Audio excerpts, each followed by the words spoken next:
Hey there, everybody. So sorry for the long delay. With all this equipment I got and getting everything to turn on, can't always be on time like I like to be, but I'm here now. I'm so glad to be able to engage with all of you tonight. Thank you for your patience. Be sure to hit the like button. Be sure to hit the subscribe button. Be sure to hit the notifications bell. We got plenty of things to talk about, plenty of stuff to talk about here tonight. So why don't we just jump into it? Yeah, let's do it. Spoken of the American century. I say that the century on which we are entering can be and must be the century of the common man. A radical redistribution of economic power. I mean, we know that racism is just a byproduct of capitalism. Everything would be all right if everything was put back in the hands of the people. We need a government that will make sure Americans are taken care of and organize the economy to serve the people, not the profits of a wealthy few. We now have the techniques and the resources to get rid of poverty. We got to start getting out there with the people. Get out of the movement and get to the masses. We need a government of action.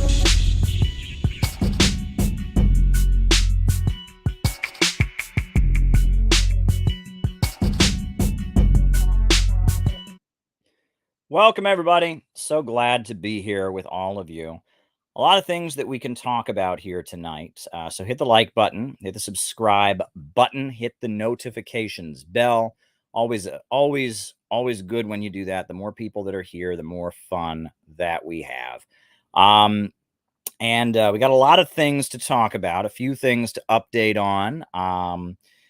So the first of which is that you all probably heard by now about the PayPal situation, the fact that PayPal banned me from any transactions. Well, if you follow consortium news, you'll know that there was a partial, I wouldn't call it a victory, but there was there was some action around it today. Mint Press News, Consortium News, and myself all were allowed to withdraw our money from our accounts. Now, we're still banned from PayPal. We're still banned. We're still not allowed to use their services, but we were allowed to withdraw our funds. So that's a victory. Consortium News is claiming that as a victory. So I did get to withdraw the remaining $249 that were sitting in that account. So at least they're not holding my money from me, but I'm still not welcome to use their services, though their email, which was like a form email, it did actually reference some vague steps we can get to get our accounts reactivated. But they offered us no mechanism through which we could apply to get our accounts reactivated. I think it's just a form message, but that's a victory. That's a victory for myself. That's a victory for Mint Press. And it's a victory for Consortium News. It's a victory for Alan McLeod and others. It's a step forward, right? And, that wouldn't have happened, I don't think, without the huge, outpouring of outrage that's gone on. So there we go. It seems that U.S. imperialism is the reason why the median wage is higher in the rest of the world. Can you explain why that is the case? I don't even know what that means, but that's okay. Right? U.S. imperialism is the reason median wage is higher in the rest of the world. And that's how this works, by the way. For those of you who may be new to what we do here, the way this works is that I give my opening remarks. And my opening remarks are followed by a roll call where I call you all out as I see you, names and locations. And then from there, after the roll call, then I just start answering super chats. So if there's something you want me to respond to in the second half of our program, I think, you ought to send me a super chat. I'll write it down like I just did. I wrote the super chat of Perpetus Augustus. I wrote that down. From there, we can read them in the second half of the show. So if there's something you want me to talk about, send me a super chat and we'll hit it. Paul Cockshot. All right. Paul Cockshot. Wrote it down. Very good. And if there's something you want me to talk about, we'll talk about it in the second half of our show. That's how it'll work. So super chats are always appreciated. We are streaming right now on Facebook. We are streaming right now on YouTube. We're not on Rockfin tonight because there was such a big, long delay in setting up, but we're out there. People can watch us. We're usually on Rockfin as well. And that's how it's going to work. So I'm going to continue with my opening remarks. I'm going to give my opening remarks. Then we'll do the roll call, then the super chat. So The reason that I think PayPal did at least give us our money. Now, we're still not welcome to use their services, but we are able to get our money out of the account, which I was able to do today.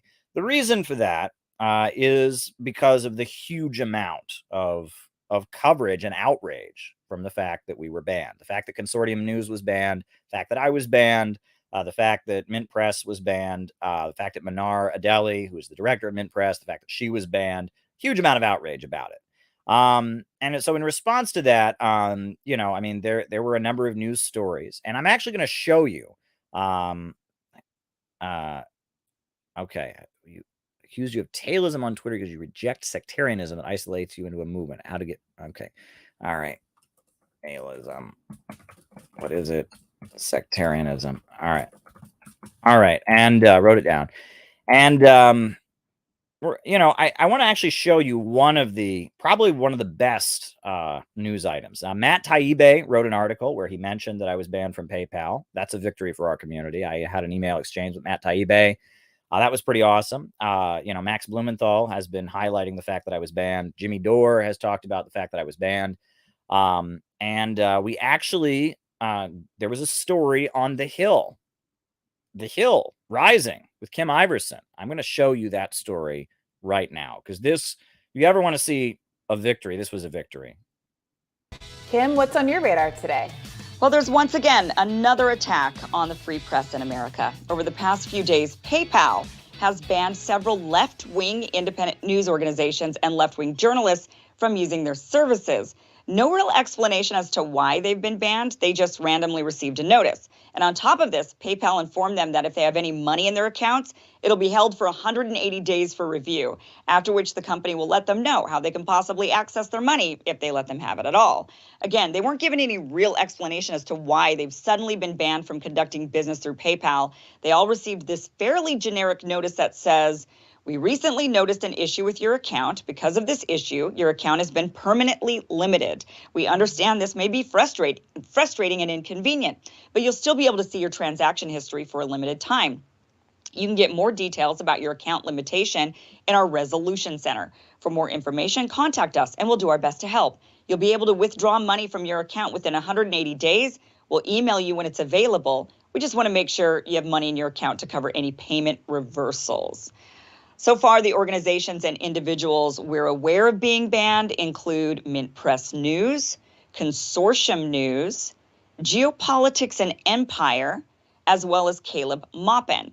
So why were they banned? Well, I think the first question we need to ask is, why should someone or an organization be banned? Perhaps in a logical world, someone would get themselves booted if they engage in disruptive or illegal behavior. For example, if you were collecting funds to commit a crime like build a bomb, or if you were selling illegal drugs, it would make sense why a money collection service like PayPal would perhaps cut you off. But none of these news organizations and journalists are doing anything illegal. They aren't hate groups associated with any white supremacists calling for violence against anyone, for example. Actually, none of them call for violence at all. In fact, they're all decidedly anti-war.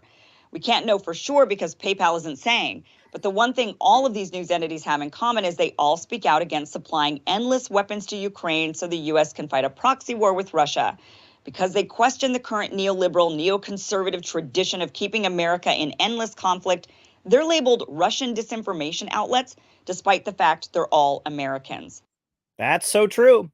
Mint Press, Consortium News, myself, we're all legit anti-imperialists, and we've all spoken up on the Ukraine issue. We've all exposed the lies of this war, and we're consistent, you know. We're not just anti-war when it comes to Iran. We're not just anti-war when it comes to China or Russia or Ukraine. We're consistently anti-imperialist. We stand with anti-imperialist countries for the most part, you know, and we all got banned at the exact same time, which is pretty telling, I think. Mint Press News is a left-wing news organization that covers foreign affairs, environmental issues, economics, and politics from an anti-imperialist perspective. They often disagree with mainstream news on what's going on with the various wars and conflicts the West finds themselves either in or supporting. They challenge a lot of the accepted claims, and because of it, are labeled conspiracy theorists or pro-Assad or Kremlin propagandists. In fact, this description of Mint Press News can also be applied to Consortium News and Geopolitics and Empire, as well as Caleb Maupin. They're dissidents. They challenge the narratives and often disagree with the established viewpoint. They get smeared and labeled, and now they apparently even get banned from being able to use PayPal to conduct business. Now, all of these organizations are run by American citizens. Caleb Maupin does work for RT International, but he's an American journalist, no different from any other American journalist working for foreign outlets like BBC, Al Jazeera, or Deutsche Welle. You could, of course, be skeptical that perhaps his employer is requiring him to say certain things or self-censor certain opinions in order to stay consistent with the company line. I think it's fair enough to wonder and question motives when there's connections like these.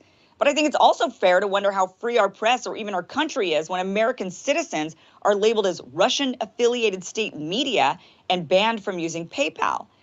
Exactly. My personal Twitter account, not my work Twitter account, my personal Twitter account that I run has nothing to do with my work at RT other than me works at RT and me has the account. As a U.S. citizen, my personal Twitter account has been labeled as Russian state-affiliated media.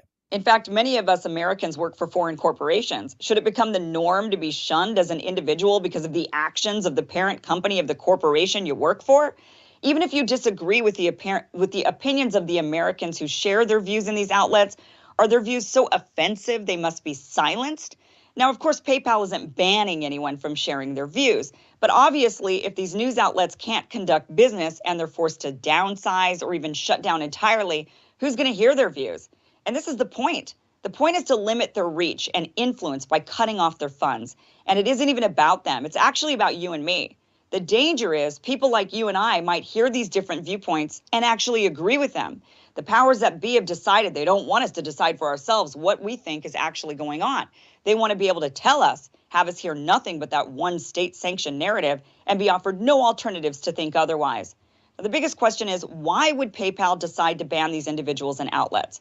What about these news entities was threatening to PayPal's business model as a private company that they had to cut them off?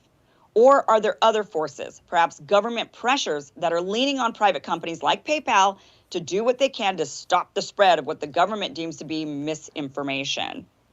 And that, I think, is the real big implication of this. I mean, this is obviously for these companies, these news organizations to suddenly be cut off from their funding, from their ability to gather funding, I should say, from individuals and from donors of some kind.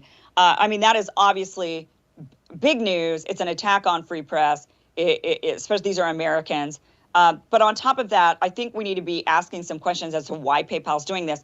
This, to me, is once again another showcasing of an attack on the First Amendment. And that is because the government, I believe, is pressuring these companies to do this type of censoring, to say, we got to go after all this misinformation. It makes me wonder, is this part of the Ministry of Truth? Was this one of their first actions, was to call up PayPal and say, you need to stop allowing certain organizations and individuals to collect funds through your organization?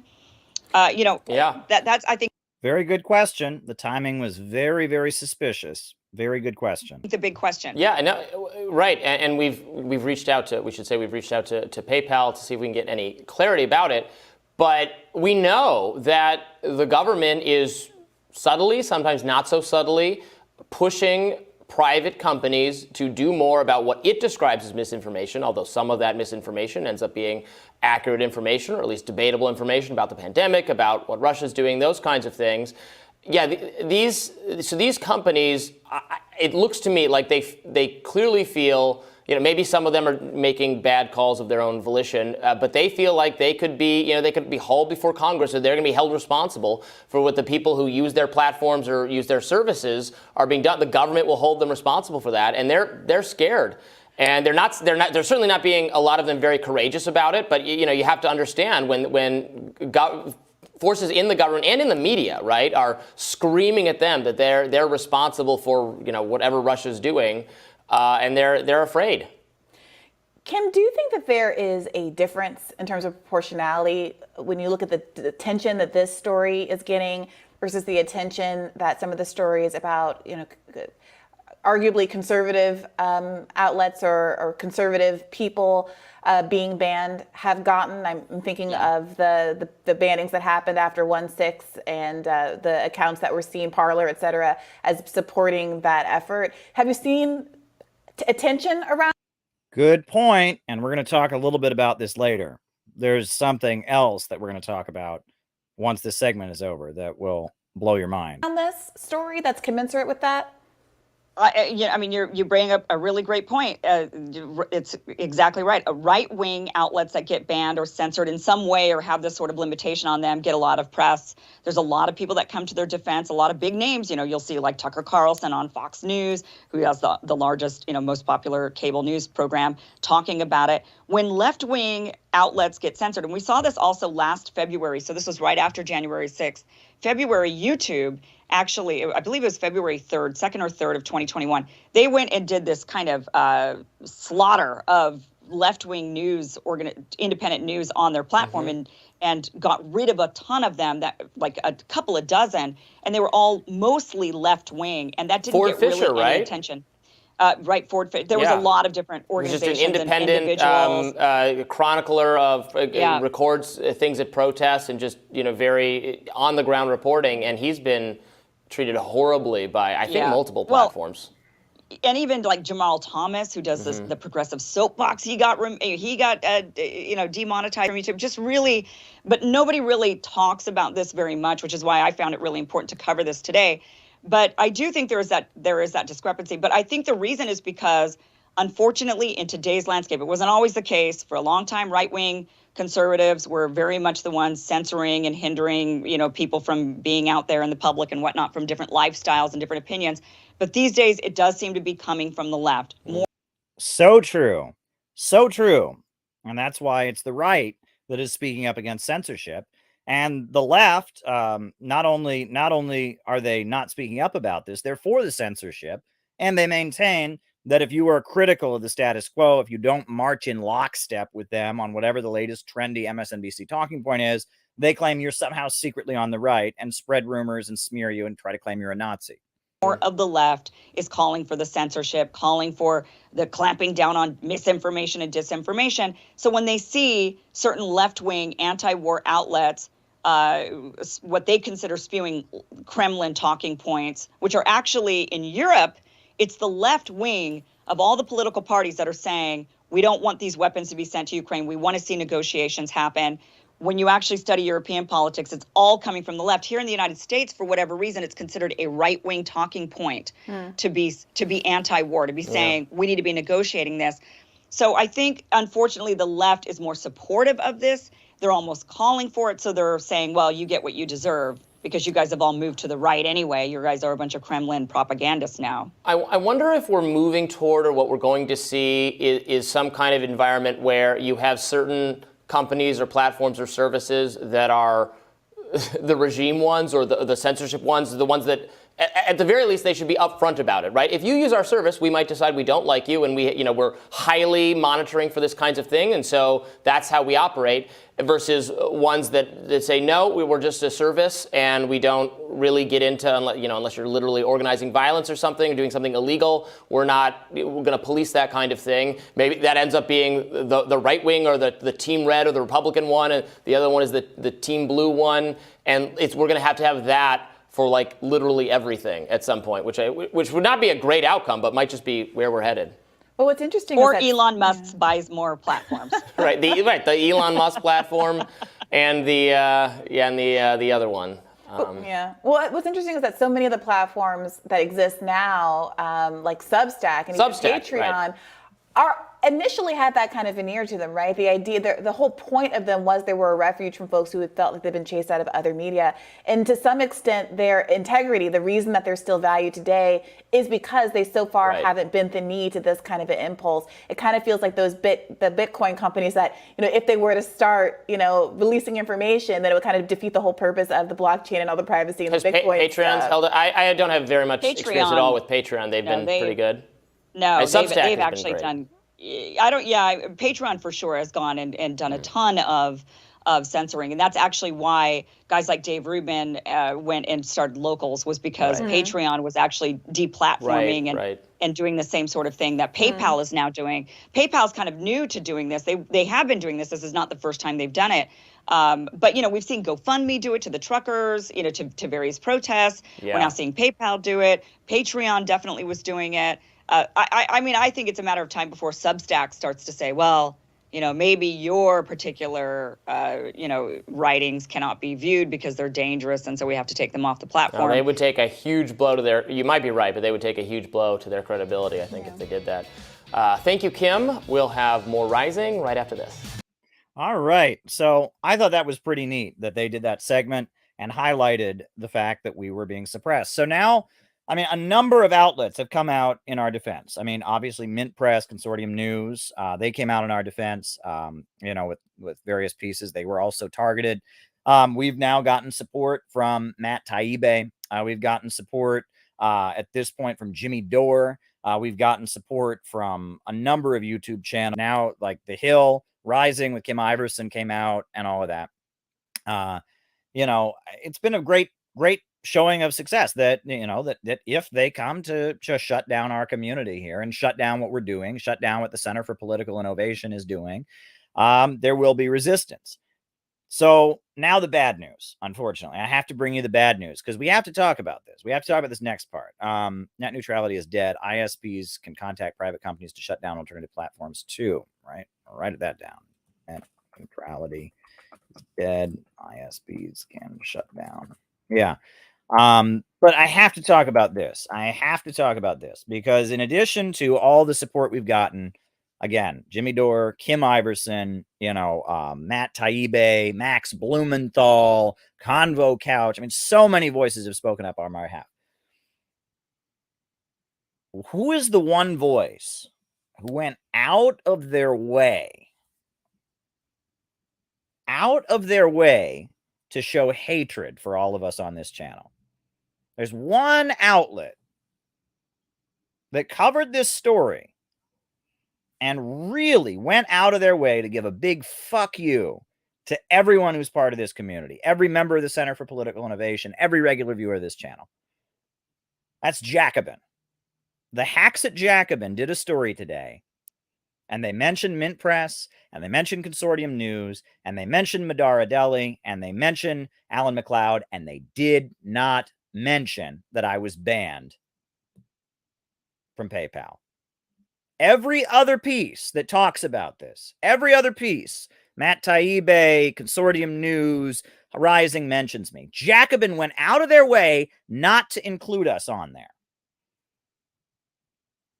Jacobin's article that's on their website does not mention my name. It removes everybody. It mentions everyone else that was affected except for us. That's why. And don't think this is an accident. Don't think that this is an accident. Don't think that they did this. They just thought, oh, they just slipped their mind, right? No, this is not an accident. Not an accident at all. Every other piece that has talked about this has mentioned us, along with Consortium News, along with Manara Deli, along with Alan McLeod. Every single other piece has mentioned us except for Jacobin. Jacobin mentioned everyone except for us. Why? Why did they not mention us? Because they're basically sending a message to the government. I mean, it's not an accident. It'd be one thing if Jacobin, they just did a piece and they mentioned like one person it happened to. No. They made a point of mentioning everyone except for us. And that is a subtle message to the government that they would be okay with the government putting me in prison, shutting down the Center for Political Innovation. That's what they're saying. That's what they are saying. They basically told the government, okay, we don't like you going after Mint Press. We don't like you going after Consortium News. That Caleb guy, he's no good. He's no good. We don't like him. We don't like him. That's basically what they did. And, look, I don't like Jacobin. I've spoken up and criticized Jacobin before, but, yeah, we can talk about that, there's no obligation, right? I have been harshly critical of Jacobin before, but if this is a free speech issue, they should have mentioned me, but they didn't. Because at the end of the day, we all know that Jacobin, DSA, Vosh, they're all the same. Ben Burgess is the smart guy. He's the only one in that, universe that has 3 brain cells, okay? And they sit there and they know exactly what they are doing. And I have exposed on here that Jacobin is funded by Israel. That's a fact, right? And it is, I didn't even dig it up. Ben Norton did the research and dug up that one of the main funders of Jacobin is the Jewish Communal Fund, which is a pro-Israeli lobby group. That's who pays for J Street, the pro-Israel but moderately pro-Israel. They're not the hardliners. They're not Birthright, but J Street, the moderate pro-Israeli lobby group, the same foundation that funds them, also funds Jacobin.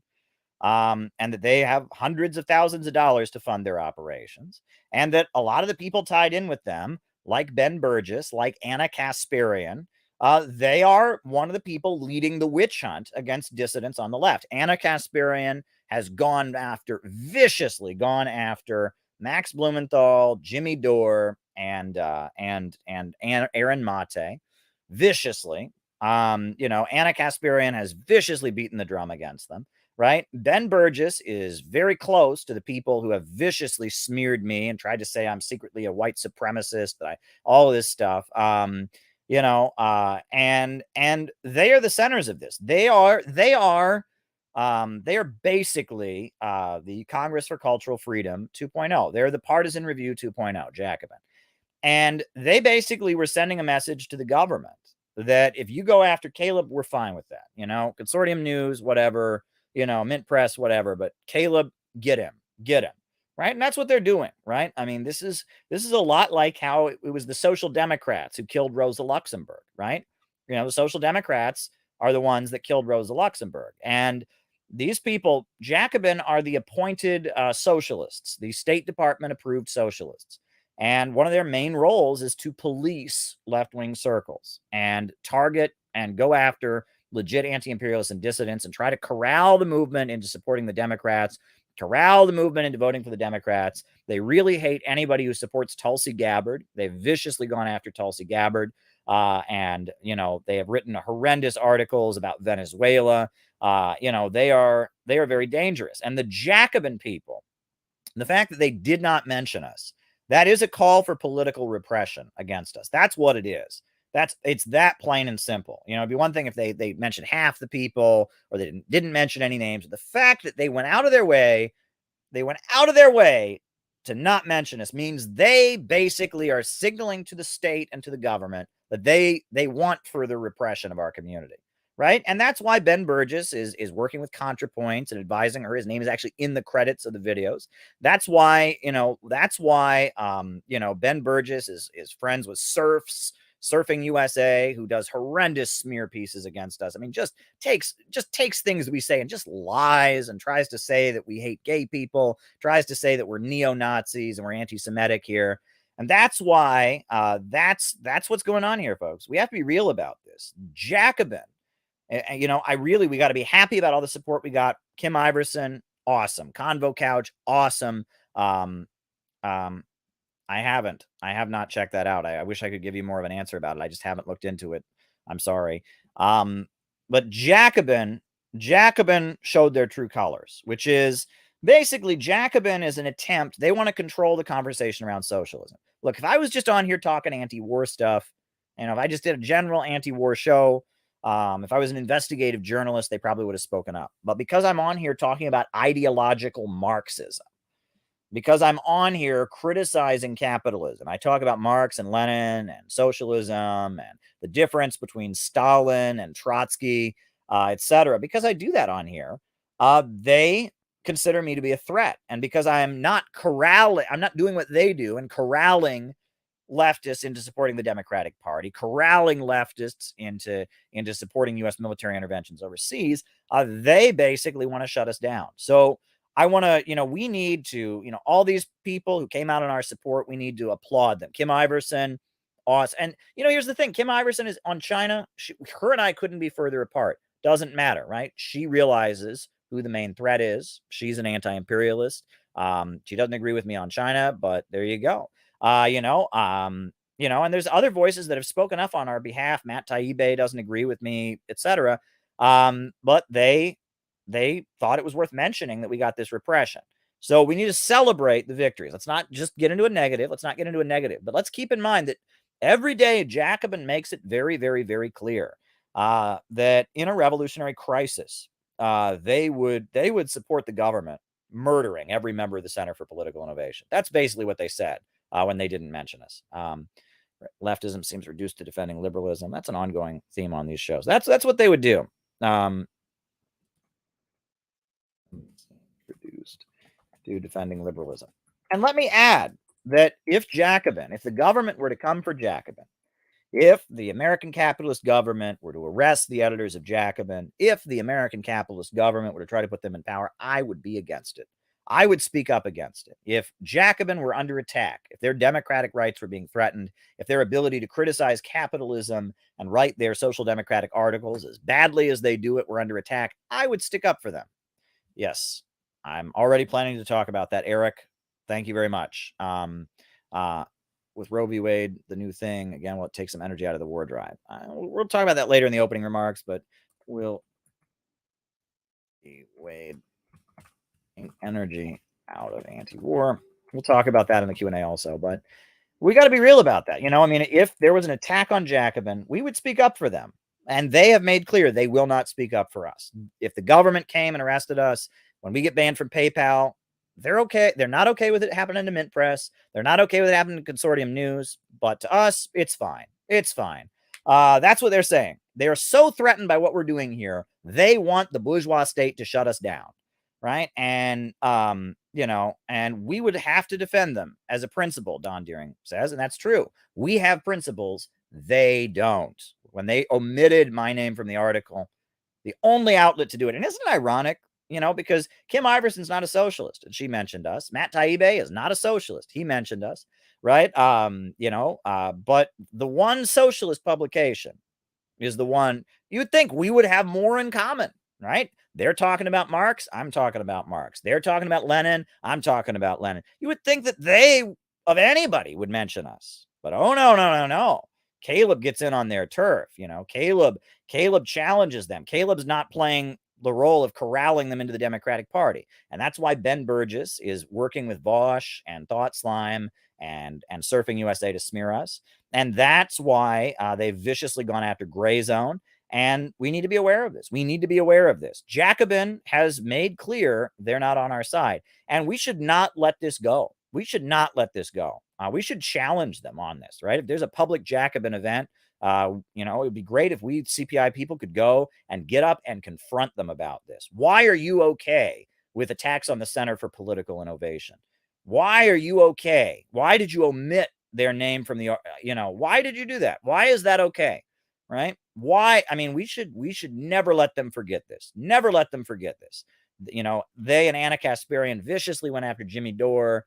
They went after Aaron Mate, and now they have made clear they want the government to come after us, and we have to stand against that. We absolutely have to stand against that and never let them forget it. Never let them forget it. We need to confront them about this. We need to confront them about this. We need to have people getting up at Q&As. Wherever Ben Burgess goes, there need to be people getting up and asking him why he's joining with Bosch and Lance Surfing USA to go after us. There you go. I mean, we've got this on Jacobin now. We know what they're about, right? We would defend them if the state came for them, but PayPal came for us, and they went out of their way to let the world know they're okay with that. Gold standard under socialism. All right, wrote it down. Gold standard under socialism. There's another topic I wanted to touch on here in my opening remarks, because I have to touch on it, right? I thought about, can I not talk about it? And that if I was just doing what I would rather do, I would not talk about this. I would not talk about this. I'm surprised that Kyle Kalinske and Breaking Points didn't stand up for you guys as well. I thought they were free speech absolutists. Yeah, well, yeah, exactly. And if it was up to me, I would not talk about this issue. Well, we got to talk about this issue, right? And I guess I'll say a little bit, and then I'll show you the videos, because, again, this is going to be a nuanced situation. I mean, it's not a nuanced position. My position is going to be very straightforward. But some of the stuff I'm going to say after I give you my overall position is going to be a little bit nuanced. So first things first, I'm pro-choice. You have to be in my view, okay? I respect you if you're a Muslim. I respect you if you're a Christian. I respect you if you're an Orthodox Jew or if you're a Hindu. If you believe abortion is wrong, I respect your right to believe that. And I'm not going to, I'm not going to cut ties with you, and I'm not going to call you a bigot for that, but I'm going to disagree with you. I think that abortion needs to be legal for this reason.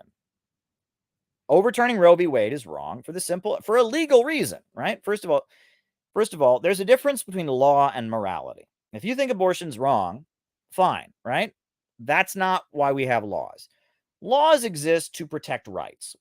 We have law against murder. The idea is the state is obligated to protect me from having my life taken, right? There's a social contract. I don't go around killing other people, and in exchange, the state protects me from other people who might go around killing me, right? And this is kind of how these things work, right? That what is moral and what is legal are two different things, right? That, there may be bad things people do, but that doesn't matter. So the question of whether or not a fetus is a human life that is therefore worthy of state protection is not one that can be answered with anything other than religion. Only religion can determine whether or not a fetus is a life, a full human life, that it would be then murder to take. Only religion can determine that. Nobody can really say that they know for a fact that fetus is a full human being that deserves the full protection of a human being. No one can say that. You can believe that in your heart from your religion. You can believe that philosophically.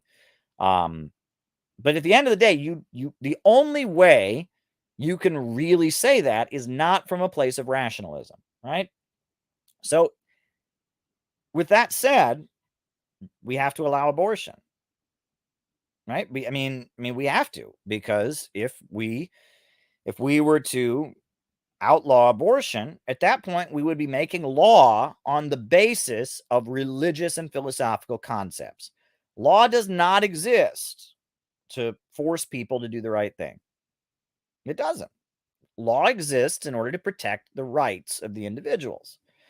And at this point, we should know as Marxists that if the law were to change, if the law were to start forcing morality on people, as Marxists, we would be against that, because we live in a capitalist society, and it wouldn't be the working class that would be benefiting from it. It would be the ruling class. And if we gave the ruling class the power to start passing laws based on what they think is right and wrong, well, they could outlaw being a communist, right? Well, why? Because they think it's wrong. Their religion, their beliefs, or they could outlaw going on strike. Why? They think it's wrong. Or they could outlaw protesting, or they, because they think it's wrong, right? When you cross that line, when law starts being about what somebody thinks is right or what somebody thinks is wrong, at that point, you're no longer living in a liberal society. You're entering an illiberal society. And Marxism, sure, is a form of illiberalism.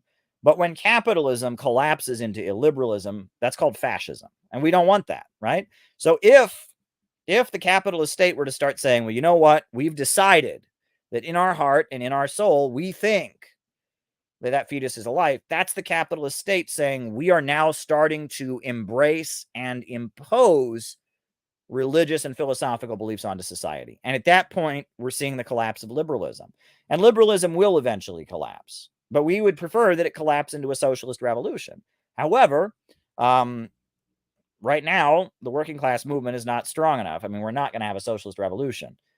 So, at this democratic rights, that's why we would be opposed. We're opposed to PayPal banning dissident voices. That's why we would oppose, laws to shut down free speech on the internet, is that we want to defend liberalism from collapsing into illiberalism. Because right now, if liberalism collapses into illiberalism, the result is the ruling class shutting down dissent and moving toward fascism. Now, ultimately, we want liberalism to be overturned by a working class socialist illiberalism eventually, but we're not at that place. And so you have to be pro-choice. I'm sorry, but it's like, if we give the government the right to start legislating morality, we can be damn sure the morality they're going to legislate is going to be hostile to us. It's going to be for imperialism. It's going to be for capitalism. We have to oppose it. All right. FDR threatened his job meeting. Okay, can I read about the socialists and labor unions met with FDR and threatened his job? It's not exactly what happened, but okay. Socialists and communists met with FDR. All right, and does it make sense for actually to champion atheism? All right, does it make sense? Actually existing socialism, champion atheism. So that said, I'm pro-choice, and the fact that it's now pretty well proven that the Supreme Court, it's not been released yet. The Supreme Court hasn't come forward and said it, but they are going to overturn abortion. We're going to overturn the Roe v. versus Wade decision, which will give a number of states the right to outlaw abortion. Which on top of that will, in a number of states, it'll be automatic, right? There are a number of states that have what are called trigger laws. The second Roe v. Wade is overturned, at that point, abortion is outlawed. So it's very likely that in the next few days, a number of states like Tennessee and Kentucky and Alabama and Texas are going to immediately outlaw abortion. That's wrong. It's wrong because the state, the capitalist state, has no right to make moralistic determinations like this. So I am pro-choice. Let me repeat that. I'm pro-choice.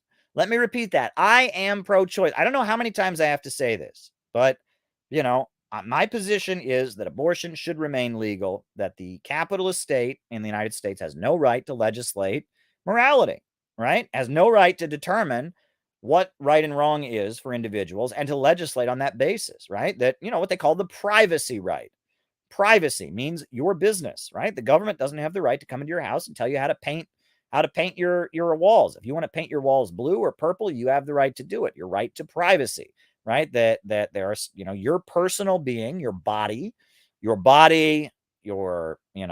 personal property, for the most part, as long as you don't violate the rights of somebody else, the government has no right to get involved. And so because we cannot really determine whether or not that fetus is indeed a life the state is obligated to protect. At that point, we can't stop a woman from terminating a pregnancy. We can't because that would be violating her right to privacy. We would be getting inside of the government would be getting inside of her uterus at that point. And we don't have the right to do it. So that's my position. I am pro-choice because based on how I rationally understand things, and I can keep repeating myself all night, but I'm telling you all I'm pro-choice. That said, I will say that I am just cringing about the upcoming abortion debate. Abortion is less common under socialism because socialism will give a better quality of life for children. Yeah, and I'm just cringing for the upcoming abortion debate. I'm cringing for it. And thank you, Kelly, for the super chat. I'm cringing for the upcoming abortion debate. It's going to be an utter nightmare. And no, I won't be in the streets. I don't protest as a journalist. I try to avoid protests unless it's like a really important situation like Russia and anti-imperialism where no one else is speaking out. But there's going to be huge protests around this. And the people are rightly outraged. But I just saw this video and all right, I'm going to have to show you, if you haven't seen, this is Elizabeth Warren. This is Elizabeth Warren recently, and this is so frustrating. Senator, how are you feeling? I am angry. Angry and upset? Angry and upset and determined. The United States Congress can keep Roe versus Wade the law of the land. They just need to do it. I've never seen you so angry. You seem to be... This is what... Never seen her so angry. Remember when the country in Africa with the highest life expectancy got bombed and destroyed? You remember that? The country in Africa with the highest life expectancy, Libya, got bombed and destroyed. And there are all these lies to justify it. That Gaddafi was giving out, Viagra so his soldiers could rape people. All this turned out to all be lies. You remember that? But she's never been so angry. Never been so angry. Would it be different for pro-abortion to not be allowed in certain pregnancy, pro-abortion restrictions? I don't know. But never has she been this angry. Never has she been this angry. Republicans have been working toward this day for decades. They have been out there plotting, carefully cultivating these Supreme Court justices so they could have a majority on the bench who would accomplish something that the majority of Americans do not want. She's right. The majority of Americans want abortion to be legal. However, to be fair, now, again, Someone's going to hear this and say I'm anti-choice. I'm not. I'm just telling you, this Roe versus Wade decision would give states the right to outlaw abortion. And I think in states like Alabama, states like Tennessee, a majority favors outlawing it. Just to be clear, right? Overturning Roe versus Wade doesn't immediately outlaw abortion. It gives states the right to outlaw abortion. 69% of people across this country, red states and blue states, old people and young people, want Roe versus Wade to maintain as the law of the land. We need to do that. And we have a right.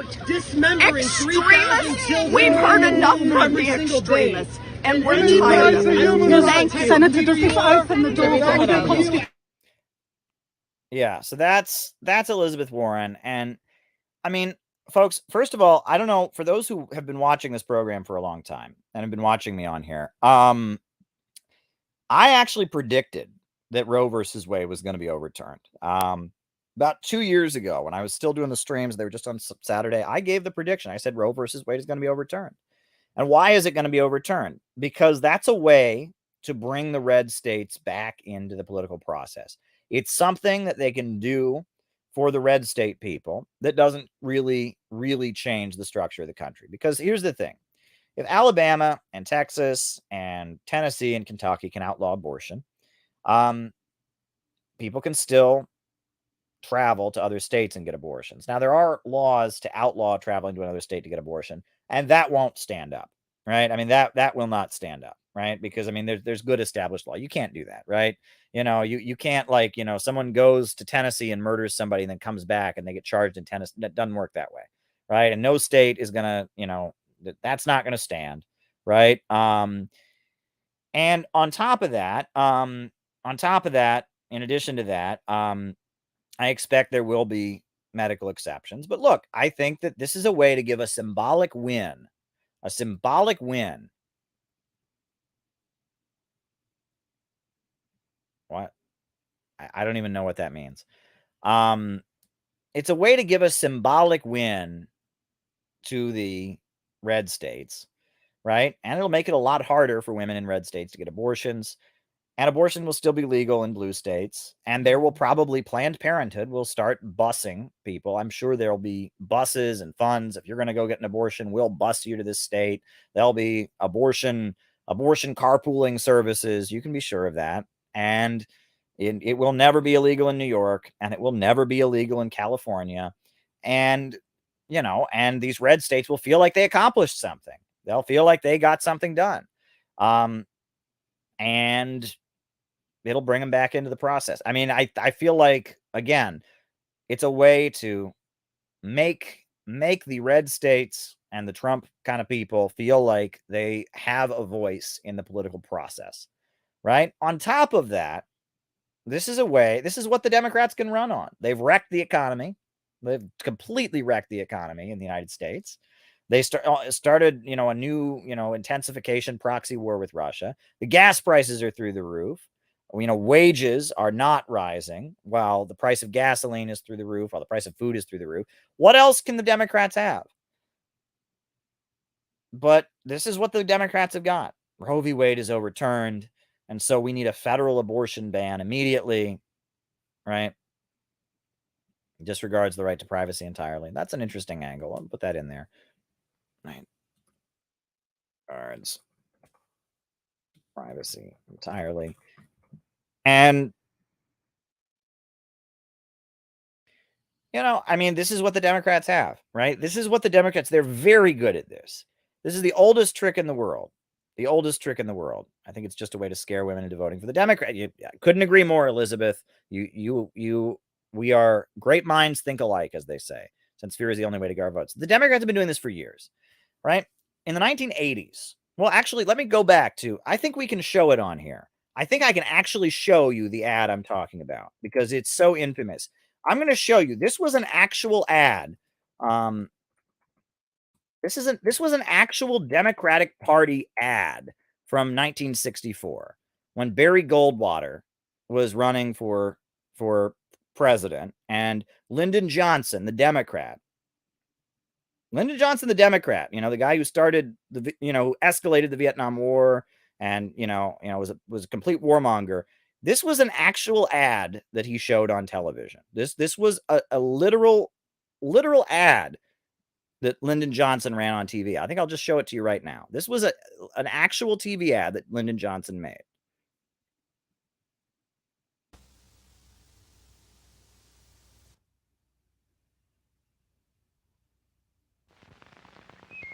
One, two, three, 4, 5, 7, 6,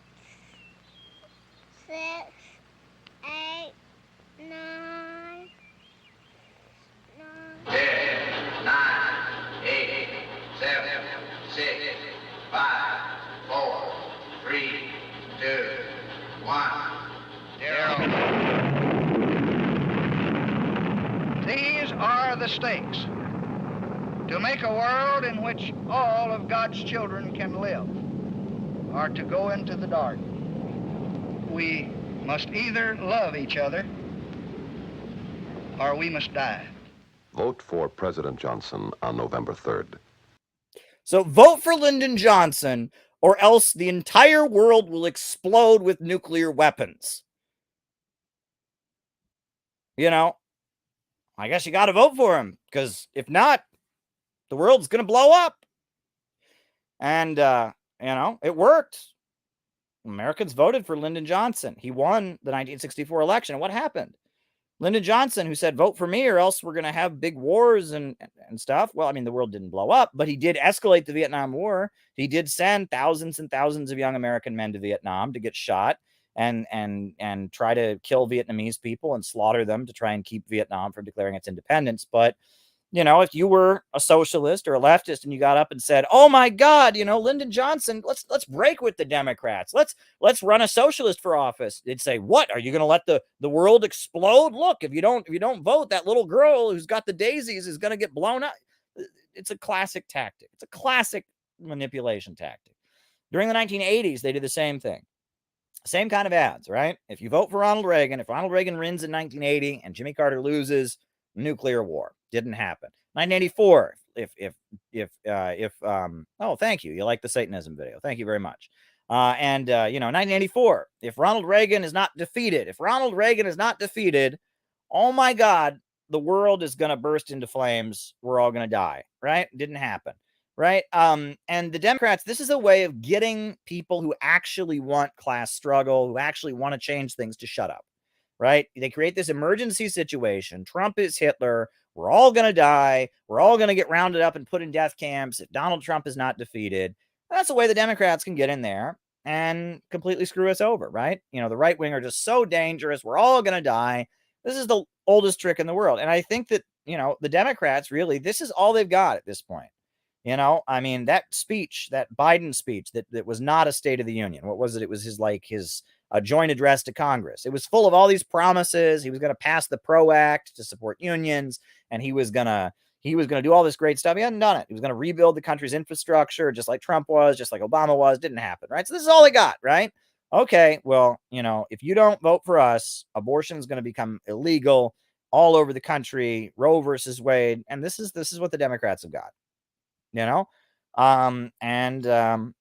There you go. I mean, and this is what they've got. And I think, with the abortion debate, here's the problem, right? I think abortion should be legal. But, and I tweeted out the statistics. No one wants to talk about this. There's so many examples of issues like this, but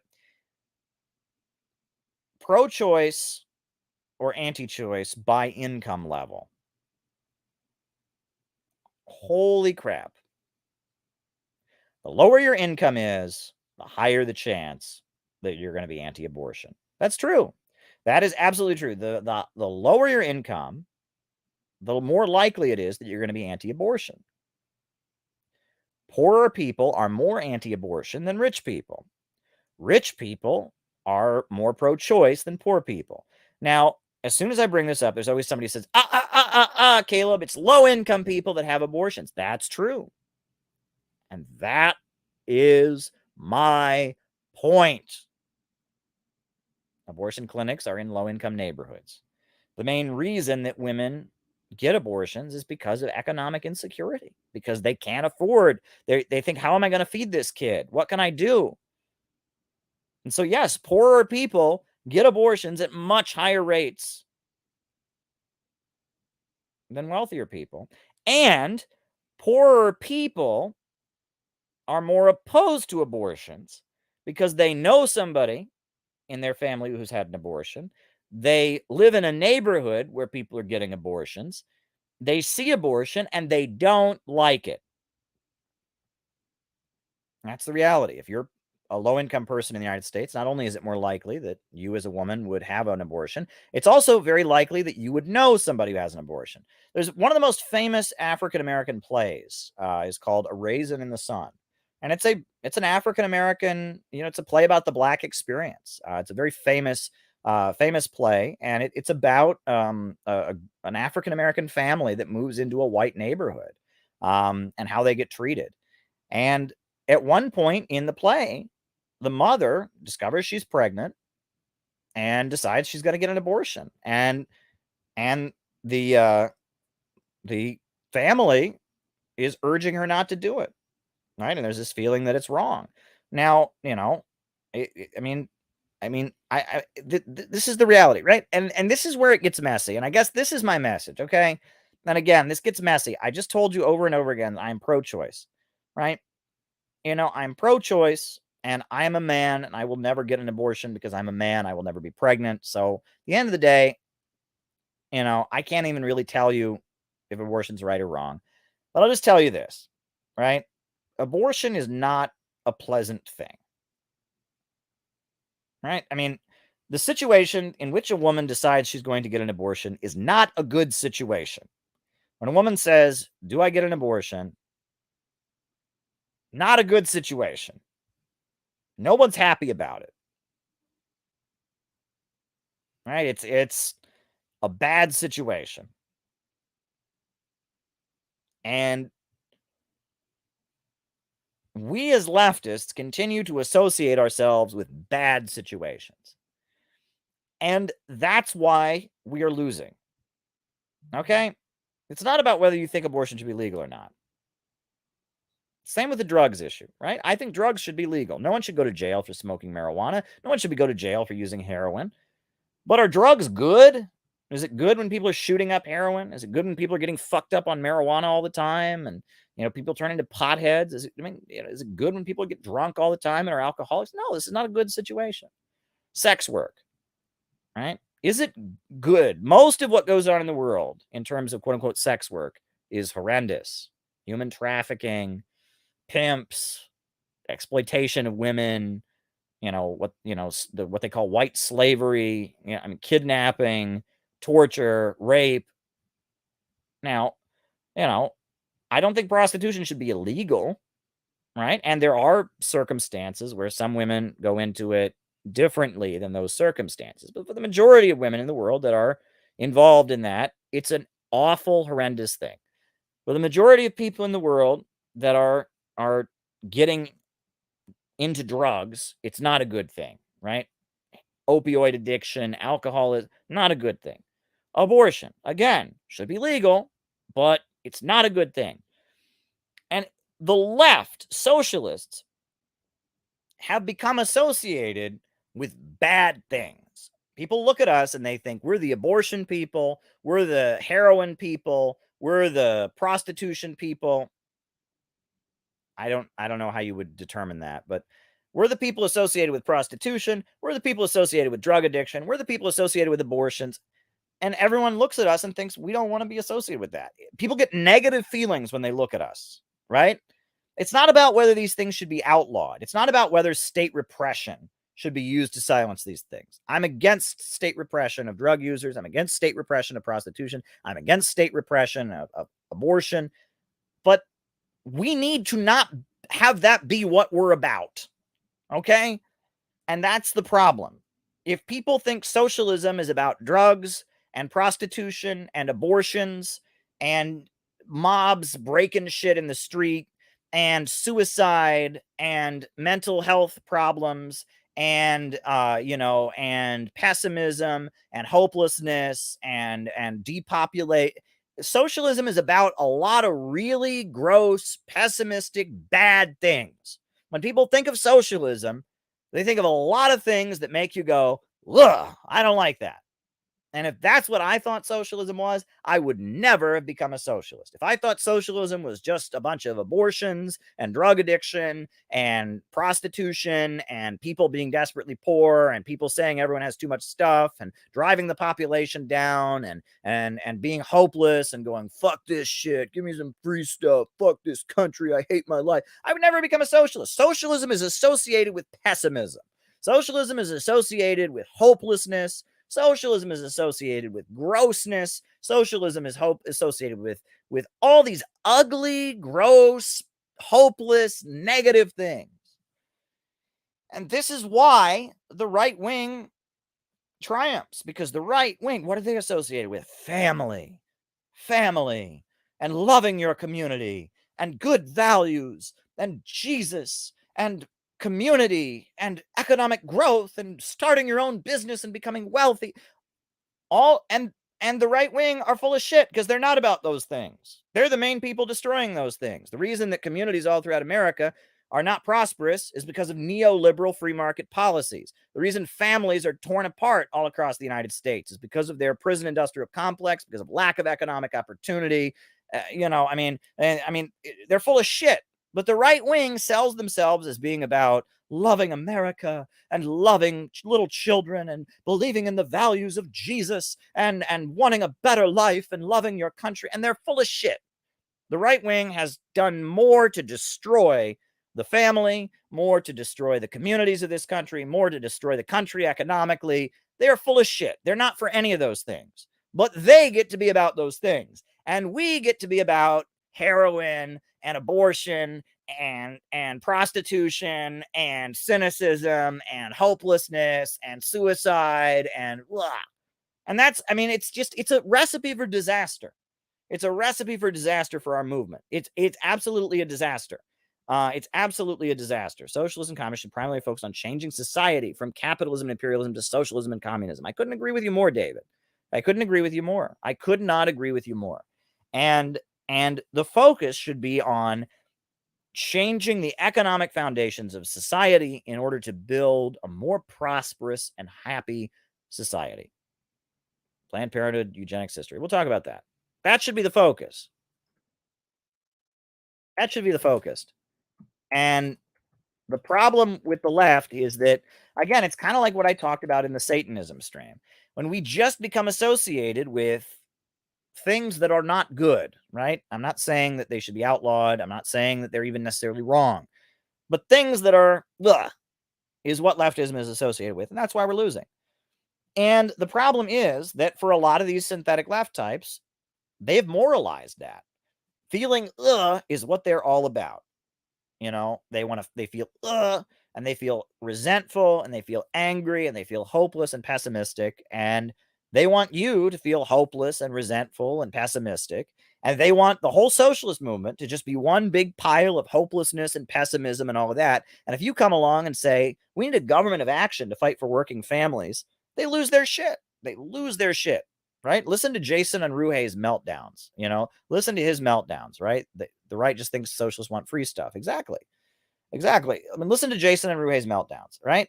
Go back and listen to the debate I had with Jason Unruhe about socialist billionaires. And you'll see that I'm not even really arguing with him about billionaires. I'm arguing with him about pessimism. He wants to be hopeless and pessimistic. And I think we could actually win and we could be hopeful. For me, being a socialist is about being hopeful. It's about being optimistic. It's about believing we can get to a better society. And for these people, it's just an expression of their middle class alienation. It's just an expression of their resentment, their rage, their and eventually they're going to burn out on that, right? And I don't know. I mean, they could just become depressed and hopeless and just not be politically active. They could become right wing, right? But socialism, if you look at Bolivarian socialism, it's not about tearing Venezuela down. It's not screw Venezuela, I hate my life. It's not like that. And if you look at Ba'athist Arab socialism, you look at China and socialism with Chinese characteristics, it's It gives off a very different vibe, folks, a very different vibe. Where socialists actually take power and they actually win, they give off a very, very, very different vibe. And if we can't build a movement that gives off a hopeful, optimistic vibe, we're not going to win. We're not going to win. I am in this because I'm hopeful. I'm in this because I'm optimistic. And I'm in this because I want a better country. And also, I'll just make this point, which may not be the best point to end my opening remarks on, but it needs to be said also, that yes, I'm pro-choice. I am pro-choice. And most of the global communist movement is pro-choice, right? Mao in China was all about abortion. Cuba, abortion is widely practiced. That most socialist countries are pro-abortion. However, there are some pretty big exceptions to that rule. Number one is Stalin. Stalin outlawed abortion. Did you know that? Stalin outlawed abortion. The Soviet Union under Stalin's leadership outlawed abortion. So if every person who wants to outlaw abortion is a Nazbol, is a Nazi, nobody who is pro-Stalin should be trying to tell me that I'm a bad person because there's members of CPI that are against abortion, which there are. There are Muslim members of CPI who are against abortion. There are Christian members of CPI who are against abortion. We have some Jewish members. I don't know. I don't think they're against abortion, but if they were, that would be fine. I will happily work with people who are against abortion. I will. And Stalin was against abortion. So if you're pro-Stalin and you have this attitude that everyone who opposes abortion is bad, you're a complete hypocrite. And furthermore, Nicaragua is a socialist country that has done amazing things for women, but they do have some very restrictive, some of the most restrictive anti-abortion laws in the world. And am I going to throw Nicaragua under the bus? No. And it blows my mind because one of the people pushing this stupid woke narrative, oh my God, everyone who's against abortion is a medieval fascist. Oh my God, one of these people, I won't even say his name because he's an idiot. He won't say my name, so I'm not going to say his name. He fucking lives in Nicaragua. Okay? And he's an anti-imperialist, and he lives in Nicaragua. And he's pushing this crazy, oh my God, we got to go out, and anyone who doesn't fight for, you live in Nicaragua, you fucking hypocrite. I mean, it's all the things he's saying about, oh my God, he's pushing this whole get behind the liberals, you live in Nicaragua. So if you're true to your principles, if every person who's anti-abortion, every Muslim who's anti-abortion, every Catholic who's against abortion has to be canceled, if we all have to drop everything and join and march behind Elizabeth Warren right now, why the fuck are you in Nicaragua? Why the fuck are you in Nicaragua? And I asked this question on the internet. All right? I mean, it's just pure hypocrisy. And I asked this question on the internet, and someone said to me, and this is the best response. Someone said, well, Caleb, the socialist movement is different in different countries. And I said, the socialist movement is different in different countries. Wow. So does that mean that we have socialism with American characteristics? Does that mean that, it's different in different countries? What? Does that mean we have to have patriotic? Oh my God, it's different in different countries. The only moment in which these idiots will recognize that socialism with American characteristics is a thing and that patriotic socialism might make sense, the only time these people will recognize that is when they're trying to defend the right of Bolivarian countries to not have abortion while they are hysterically marching in lockstep behind Elizabeth Warren in support of abortion. I mean, I don't even know what to say. I don't know what to say. I mean, it just shows you how, look, out of the movement to the masses, out of the movement to the masses, out of the movement to the masses. I can't say it enough. Out of the movement to the masses. And out of the movement to the masses means we have to be about something other than drugs and abortions and sex work. And, and we have to be willing to work with people that have a socially conservative agenda. Look, I'm sorry. In the Bolivarian countries, not a single one of them except Cuba, right? And Cuba is a Marxist-Leninist party, so it's not exactly Bolivarian, but it's aligned with the Bolivarian countries. All of them, not a single one has abortion legal. Not a single one. Bolivia doesn't have abortion legal. Venezuela doesn't have abortion legal. And Nicaragua, one of the strongest socialist and Bolivarian countries, has some of the strictest anti-abortion laws in the world. I personally believe in abortion. I believe it should be legal, and I just explained to you why. However, You know, if that is your dividing line, I mean, you can't support any of the Bolivarian countries. You basically have to hate Muslims. I mean, it's like, I'm sorry. The more that you work in the real world, the more you realize that internet cancel culture is bullshit. Internet cancel culture is bullshit. And the problem with people like the person that people are mentioning in the chat is that they think you can compromise with wokeness. That's the main problem. These people see wokeness, they see synthetic left wokeness, they see internet cancel culture. They think that somehow they can compromise with it. You can't. You cannot compromise with wokeness. You can't. You can't. You can't. Wokeness is very destructive, and it's a, you know, it's if anything, it's the closest thing to a fascistic current that we currently see. It's not fascism full on, but you know, it has that element, right? If you disagree with them, you deserve to be beaten up and killed. You know, they're now calling to abolish the Supreme Court. You know, that's one of the things they now want. You know, this is a main current that, in the name of, you know, overthrowing governments around the world, anyone who supports Russia deserves to be silenced. You know, I mean, this is a dangerous current, right? That wants to outlaw any support for Russia, any anti-war speech, any anti-imperialist speech. Anyone, you know, they want to, you know, it's dangerous. You can't compromise with wokeism. And that's what these people don't understand. You can't compromise with wokeism. It's much easier to recruit people who are not woke than it is to recruit people who are woke, because wokeness is a toxic, destructive ideology.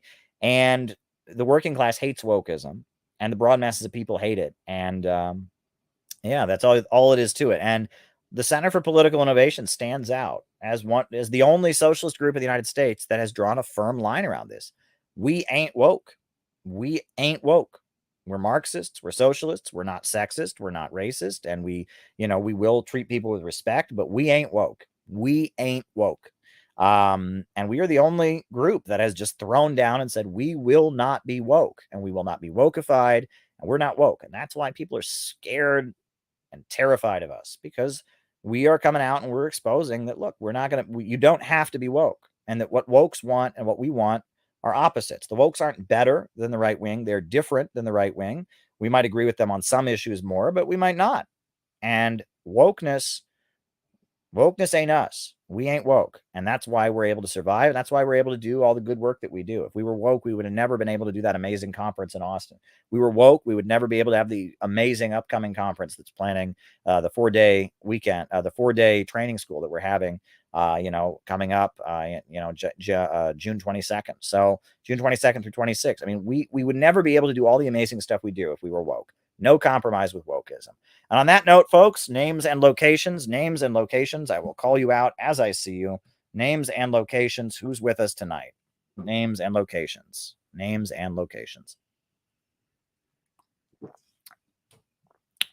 Who's with us? Names and locations. Cleveland Pirate Alex is with us. QC in LA is with us. Nico. Jeremy in New York is with us. Minneapolis is with us. Stan in NYC. Quinn and Meredith from Evansville. Comrade Giles in Cincinnati. Dylan in California. Shout out to you. Alex from PA. Ben in Illinois. MJ in California. Casey in Sacramento. Kevin in Oakland. Temple City, California. St. David's from Bermuda. Rondigo in Brazil, Balthazar in Oakland, Tampa, Cincinnati, Ohio, Vancouver, Elsie in Florida, North Bergen County, Christian, Jimmy Doors Garage, Marissa from Washington, Bob Troy in New York, Isaac from Vancouver, Sydney, Tara Hoot, Charles Rogers, good stuff. Bob Troy in New York, very, very good. Athens, Greece, John. Good stuff, folks. Good stuff. Good to have you all here with us. Good to have you here. Robert from Hawaii, Max from New Hampshire, Kendall in San Diego, Micah from Las Vegas. Good times. Good to have you all here. Hit the like button, hit the subscribe button, hit the notifications bell. Always good to have you all do that. I'm glad we can have a conversation. Kieran from San Diego is with us. Shout out to you, Kieran. Dario from Brooklyn. Very, very good. Adrian from New Mexico. Beirut. Hussein Abbas from Beirut. So there you go. Kieran, Steve and Ann Ringgold from Georgia. Very, very good. Sarantos from Seattle. Very, very, very good. Tim from Chicagoland. Joe from Philadelphia. Very, very good stuff, folks. Oh, so glad to have you here. Yada from Chicago. Naples, Florida. Harold Sullivan. Great stuff. Great stuff. All right, folks, we're going to start answering super chat questions. That's the second half of our show, is always super chats. Oh, Gabby from Chicago is here. Chino from California is here. Killian from Milwaukee. San Diego is with us. Very, very good. I'm going to start answering these super chats. All right, super chat number 1. Is U.S. imperialism the reason that the median wage is higher in the U.S. than the rest of the world? Yes. Yes, it is. At first, I didn't understand the question, but then the person clarified. And I've said this many times. This is a problem with people who don't acknowledge the concept of labor aristocracy, right? So you mainly, among socialists in the United States, you get 2 trends. You get one trend that just pretends that, it's just the workers against the bosses. That every good thing we have in the United States and in the West is what we got, what we fought for it, and doesn't acknowledge, that imperialism is a factor in this. And then you have some people, that I would call the ultra left or the wokes, basically, who say, oh no, we live better in the United States, and that's because we're all Euro settlers and we benefit from imperialism, and there's no hope here because all the white people are bought off tools of imperialism. Well, again, the position is nuanced. All right. The reason that there is such a high standard of living in the West has a lot to do with imperialism. That's true. And that the reason that there hasn't been a revolution in a Western capitalist country yet was because during the 20th century, as imperialism was in ascendancy, as the Western capitalist countries were dominating the world, there was stratification of the working class, and sections of the working class were bought off. Imperialism, as we understand it, is not a system, or is not a policy. Imperialism is a global economic system. It's when trusts, cartels, and syndicates based in the Western countries dominate the world. Right? The capitalists of the Western countries, they have these huge multinational corporations. They don't just make profits, they make super profits. And they go around the world holding back development, keeping entire nations impoverished, reaping in super profits. And that's imperialism. And they subject these countries to super exploitation. This is imperialism, the global economic order where big banks and corporations based in the West dominate the world and keep the world poor so that they can stay rich. And part of the way imperialism stabilized itself was during the 20th century. They were able to buy off sections of the working class, a layer of workers that were higher paid. They began to identify with their bosses against the people of the world and against lower paid workers. And they were called the aristocracy of labor. And it started with the skilled trades, so-called. The craftsmen of the American Federation of Labor refused to let industrial workers, people who work the assembly line, steel workers, meat packers, refused to let them be in the same union because they said, well, we're skilled. We have to do an apprenticeship. We're skilled craftsmen. And unions should only be for skilled workers, whereas industrial workers should not be. And so you had the American Federation of Labor become more and more reformist, whereas the IWW, the industrial workers of the world, became more revolutionary. And the reason that the AFL, the American Federation of Labor, was becoming more reformist was as American corporations were dominating the world, they could afford to pay pipe fitters and bricklayers and electricians and skilled craftsmen more. And that's why even today in New York City, construction workers in New York City, the capital of capitalism, make way higher wages than construction workers in other parts of the country, even, or in Mexico or in South America, right? That, the construction workers here in New York City, they're getting paid quite a bit. That's because the capitalists based here in New York City, the big bankers and corporations, they can go all over the world making their profits, and they make billions and billions of dollars, so they can afford to pay these construction workers more. They don't do it willingly, right? These construction workers have militant strikes and fight on the picket line and beat up scabs and do all kinds of militant stuff in order to get it done. But at the end of the day, yes, construction workers in Manhattan make higher. And is that because of imperialism? Yes. However, that's That's only half the story, because yes, this aristocracy of labor exists. However, we're living in a period where the labor aristocracy is being demolished. The imperialists are in the process of abolishing the aristocracy of labor and driving down living standards. And that creates the basis for solidarity. Now is not the time to stay going around saying, no, it's hopeless. The labor aristocracy are all bought off. We have no hope. It's the opposite. Now is the time to go to the broad masses of working people with a real socialist message, because now is the time where there can be hope. I mean, now is the time to get over that, because the labor aristocracy is being demolished. So, but yes, why is it that U.S. politics has been so reactionary? Labor aristocracy is a factor. Why is it we've never had a socialist revolution in a Western capitalist country? Labor aristocracy. All of this is true, but it doesn't mean it could never happen. And right now, we have a new opportunity because it's being broken down. And that's what these people don't get.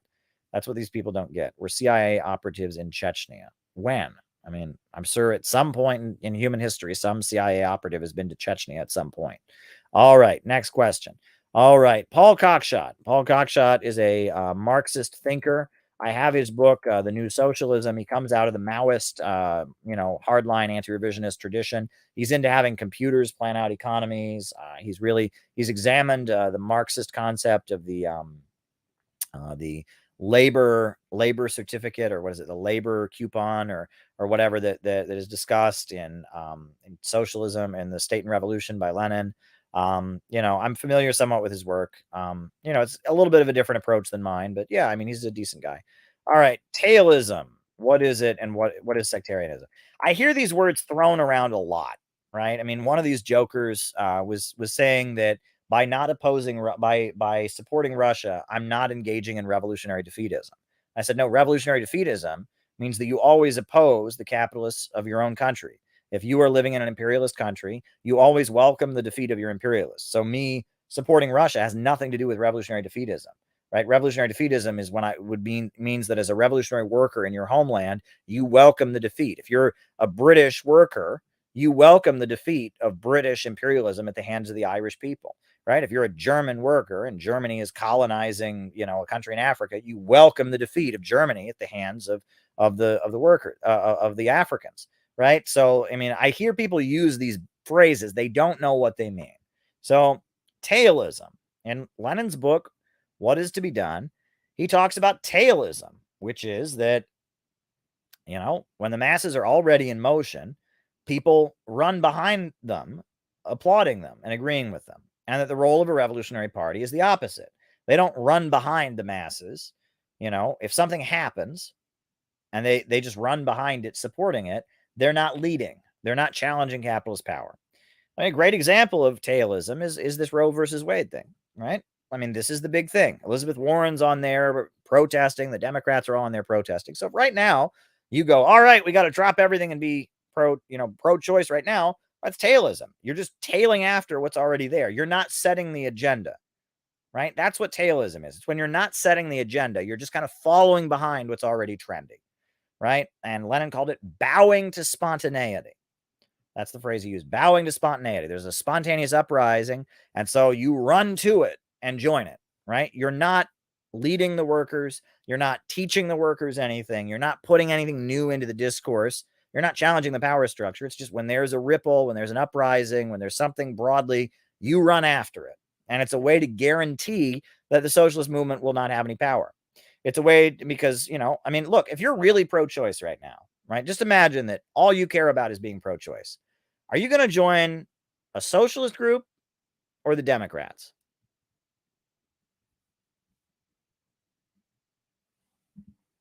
Would the capitalists have bothered with creating a labor aristocracy if USSR didn't exist? Yes, actually. The labor aristocracy was already a factor. The labor aristocracy is why World War I happened. Now, the labor aristocracy got a lot bigger, I would say, because of the USSR and such, but it was already, the labor aristocracy is why World War I happened. It's why the Socialist Party supported World War I. But it was already a factor. But yeah, the USSR certainly significantly increased it. But anyway, tailism, right, is just chasing after it. Like if you really believed in pro-choice, that's all you cared about. Not a communist, not a socialist. And you just really want to get Roe versus Wade back, you want a federal abortion legalization at a federal level, you know, would you join the PSL or the Democrats? You join the Democrats. Of course you join the Democrats. Democrats have got millions of dollars. PSL doesn't. You know, the Democrats have got MSNBC and CBS, and PSL, you know, they got their newspaper, right? I mean, so if all you care about is an issue that's already trending in the ruling class, right? Why become a socialist? So when socialist groups just tail after existing struggles and existing movements, they kind of write themselves out of relevancy. They don't have a reason to exist anymore, right? And you know, if there's already a strike happening, someplace, and the socialists run to it and say we support it, what are they doing? You know, and you know, I mean, if they you know, if the masses are rebelling against police brutality and all the communists do is run to it and say, we support your rebellion, what are they really accomplishing? That's tailism. That's what Lenin is talking about. And he says that instead of engaging in tailism and economism and bowing to spontaneity, you need to be the tribune of the people. You need to be putting forward demands of your own, putting forward a program to change society. You need to be teaching people actual Marxism. That's the idea. And you need to be breaking workers away from their leadership. Now, you know, to some degree or other, some of these people think that they're doing that. I'm sure Brian Becker thinks that by calling to abolish the Supreme Court, he's somehow being more radical than the Democrats. But he's still just doing whatever the Democrats are doing. He's just giving it a more radical and extreme flavor. So he's not really breaking with spontaneity. He's still bowing to spontaneity. He's just trying to give it a more radical flavor. But he's still, when the Democrats talk about abortion, Brian Becker and PSL talk about abortion. When the Democrats talk about Black Lives Matter, Brian Becker and PSL talk about Black Lives Matter. And that's called tailism. They're not going to the masses with a real program to change society. They're just trying to become the leaders of the liberal mobilizations of the bourgeoisie. That's all they're doing. And that's called tailism. Right? That's tailism. PSL is the party of tailism, if there ever was one. Whatever the liberals are doing, they do it, and they think that if they can get the permit and set up the stage, and if they can somehow make it seem more extreme and radical, that they're the vanguard. And at the end of the day, then that's not what being the vanguard is. That's just, you know, being stupid. Now, the other thing is they say the opposite of tailism is sectarianism. What is sectarianism? Well, sectarianism, I've heard it defined two ways. One way of defining sectarianism is it's when, you know, your focus is on tearing down all the other socialist groups, right? Your focus is not on preaching socialism and explaining what socialism is. Your focus is instead on pointing out why all other socialist groups are wrong. I mean, this is a great example. I will never forget, there was a guy, I don't remember his name. There was a guy in New York City. He was an Orthodox Trotskyist, and he was a one-man party. It was a one-man party. I mean, he had a newspaper, and the newspaper, he printed it out of his house. He stapled it. It had a big hammer and sickle and 4 on it, you know, for the Fourth International. And he was the only guy in his socialist group. And every single issue, I would always buy his newspaper. Every single issue, every single article in it was just an attack on other socialist groups. That was it. It was just, and I said to him, you know, hey, you're the only guy in your group. Maybe you should put out what is socialism, why capitalism is bad, you know, the history of the Russian Revolution, maybe something that you could take to your coworkers, to the people in your neighborhood. And he said, oh, no, I can't do that. No, I can't do that. Can't do that. Because he said the road to the vanguard, the road to the masses is through the vanguard. And until the vanguard is corrected, we can't go to the masses. So literally his magazine, if you were not already a communist, you'd have no clue what it was about. It was, you know, if you were handing it to average people, they'd open it and they'd say a bunch of groups I've never heard of are being criticized by another group I've never heard of. It was just gibberish. That's sectarianism. When all it is just talking at each other, right?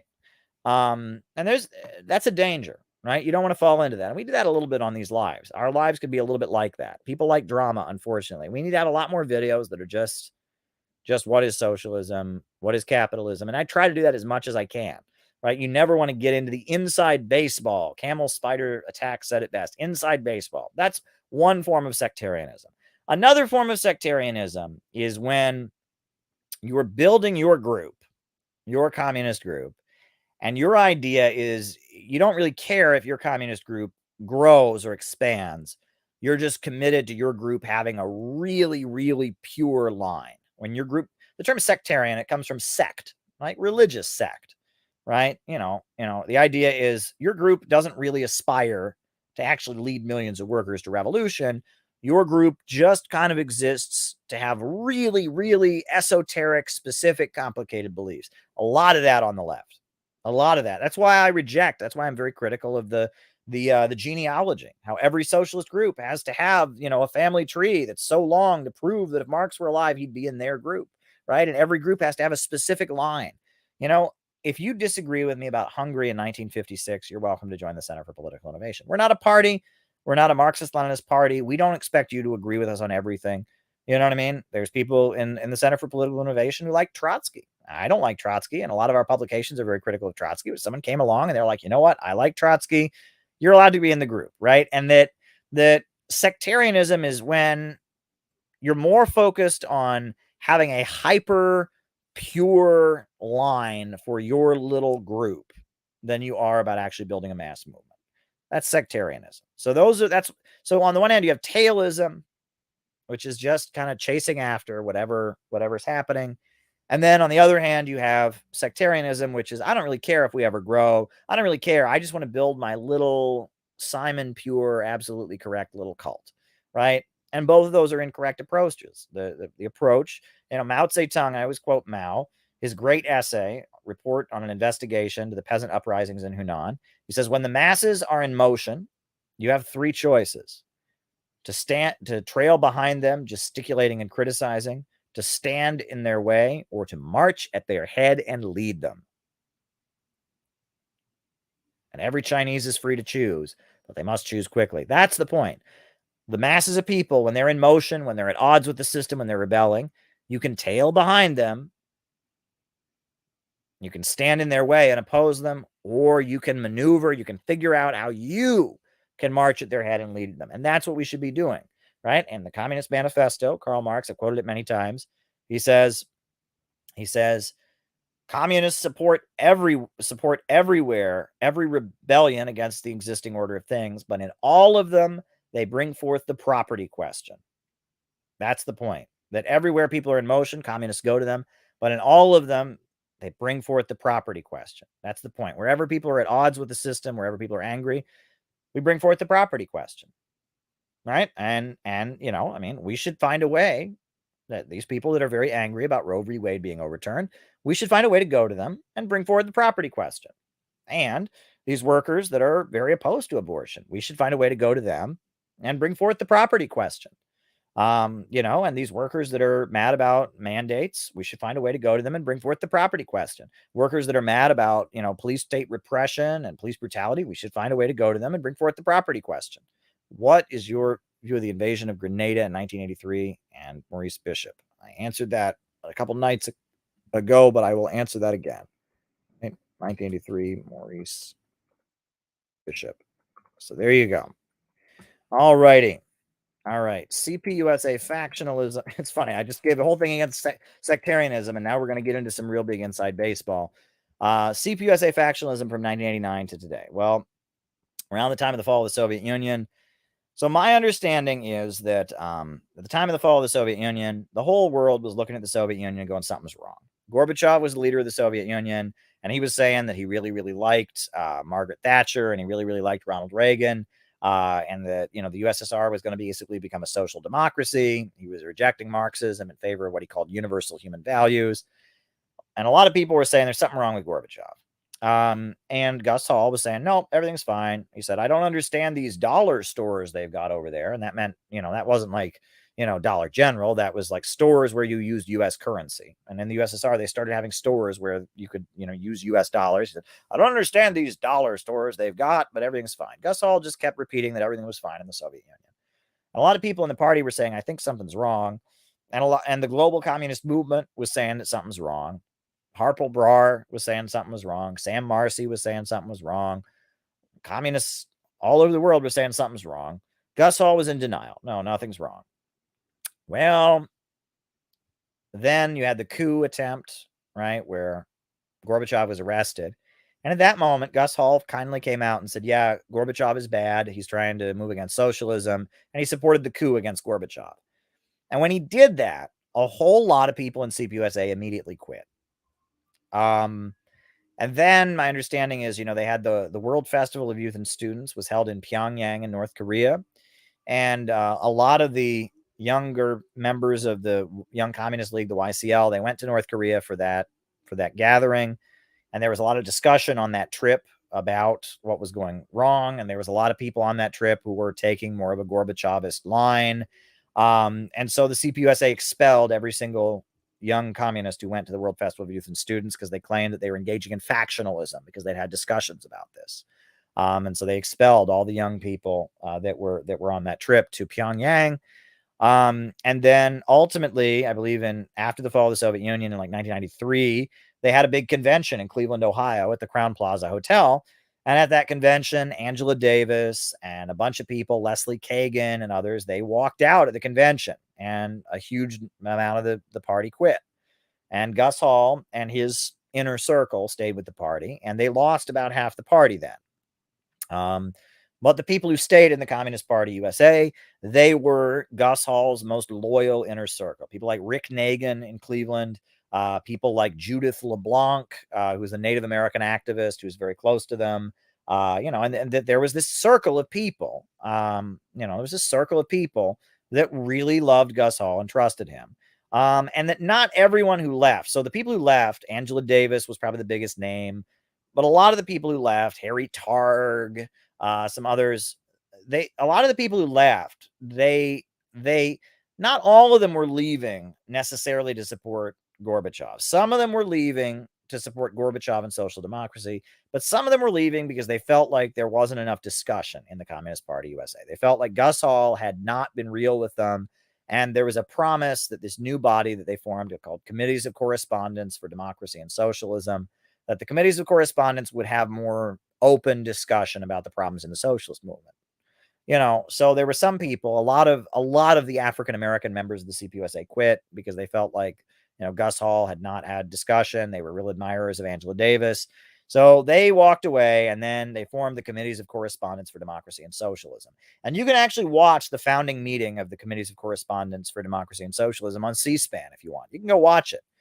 And when you watch it, you'll be utterly shocked to see, that Angela Davis, she gives a great talk about the prison industrial complex, which back then no one talked about, right? That was new. I mean, she talks about racism and the Black community and in ways that nowadays a lot of people talk about, but nobody talked about back then. But they have a German guy who quit the German Socialist Unity Party and supported the overthrow of socialism in Germany. And he's up there saying that Marxism is out of date and we didn't have enough human rights. And a lot of those speeches, if you listen to those people talking, they're anti-communists. They are that fifth column, that Gorbachevist element that was trying to turn the USSR into Norway and Sweden and instead got shock therapy economics. So, basically when Committees of Correspondence was formed, that was a social democratic controlled grouping. There were hardline communists who had grievances against Gus Hall who joined it, but ultimately it was a social democratic regroupment. It was an anti-communist, pro-social democracy, liberal, in favor of Gorbachev, in favor of the color revolutions that brought down the USSR regroupment. Now, in the Communist Party, immediately afterwards, you had a few documents that were published that were very good. A great book was published by Roger Kieran. Roger Kieran is a professor in New York City, an academic. He wrote a book called Socialism Betrayed, about why the USSR fell. Amazing book. There was another book called Heroic Struggle, Bitter Defeat, about the USSR. And for a time, because the CPUSA had been betrayed by these elements that were full-on anti-communist, this Gus Hall and the leadership of the CPUSA, they started to sound a little bit more tanky. They started to sound like William Z. Foster. They were saying the Soviet Union fell because they'd watered down Marxism. They were maybe starting to they wouldn't say it, but they were kind of defending the Stalin years. So it seemed like the CPUSA was getting more hardline, but that was because they were in a crisis. Why did they exist anymore? The Soviet Union was gone. So the only reason they had to exist was to be a Marxist-Leninist hardline party. But you have to remember, what was the CPUSA? What did they do for their entire, what did they do for their entire, since the early 60s? What was it that they did? Campaign for Democrats for the most part. They just campaigned for Democrats. That's what they did. So even though they were having this kind of this kind of, ultimate, revolutionary, like, obviously we need to be more Marxist Leninist and tanky, they still, what did their members do? They worked in the labor union bureaucracy. They campaigned for Democrats. They sucked up to Democrats. So it was this weird double think. On the one hand, they're saying we got to get back to our principles. We got to be hardline. And a lot of their best people, I will say, a lot of the real dedicated, serious Marxists in the party are people that flourished and rose up the ranks during that time because they, that was, the CPUSA was in crisis and all the people who didn't really believe in communism were quitting. But the CPUSA still, it's like you can't teach an old dog new tricks. Right? I mean, an old dog, you can't teach him new tricks. All they knew how to do was campaign for Democrats. So that's what they kept doing. So they were this kind of hardline tanky group that campaigned for Democrats. It was a little bit confusing. Gus Hall died, and you can watch Gus Hall's memorial. It was also on C-SPAN. You can go watch it. Gus Hall's memorial service.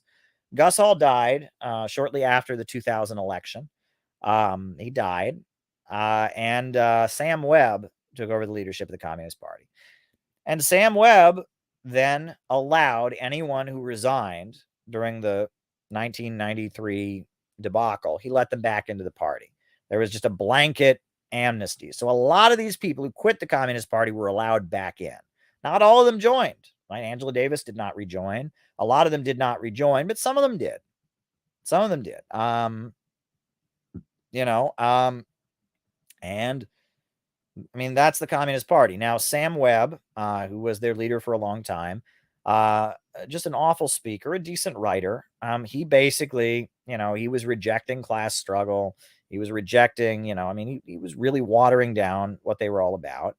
And, if you talk to leaders of the Communist Party, even up to now, if you ask them about the 20th century, they don't know what to tell you, right? If you ask Joe Sims, you ask leaders of the Communist Party, hey, what happened in the 20th century? Why did the Soviet Union fall? They don't have an answer for you. They don't have an answer. They'll say, well, that's the past. Socialism is very different. Bill of Rights, blah, blah, blah. They don't have an answer for you, right? We have very complex answers to these questions on these lives. They don't. Now, but then again, right now, let's fast forward to around the time of the Bernie Sanders campaign, the Communist Party once again, was in this moment of crisis. Why do they exist? And Sam Webb ultimately quit. Right, Sam Webb and his inner circle, they kind of quit. So now you've got people like Joe Sims, like some of the others, who again, they're more pro-party. This is what they know. This is, their organization. But at the same time, all they know how to do is campaign for Democrats, and they're confused. I mean, it's kind of sad. You watch Joe Sims on his broadcast. It's just sad. This is a guy who's been he's been a company man his whole life. Right? He never got involved in any of these factional struggles, so he never got expelled. He was under Gus Hall, and after that, he was under Sam Webb. And he's always been a pro-party guy. Never wanted to dissolve the party, but he never really stood for anything. He never really took a hard line or stance. He's just kind of this, this guy who's been in the party, right?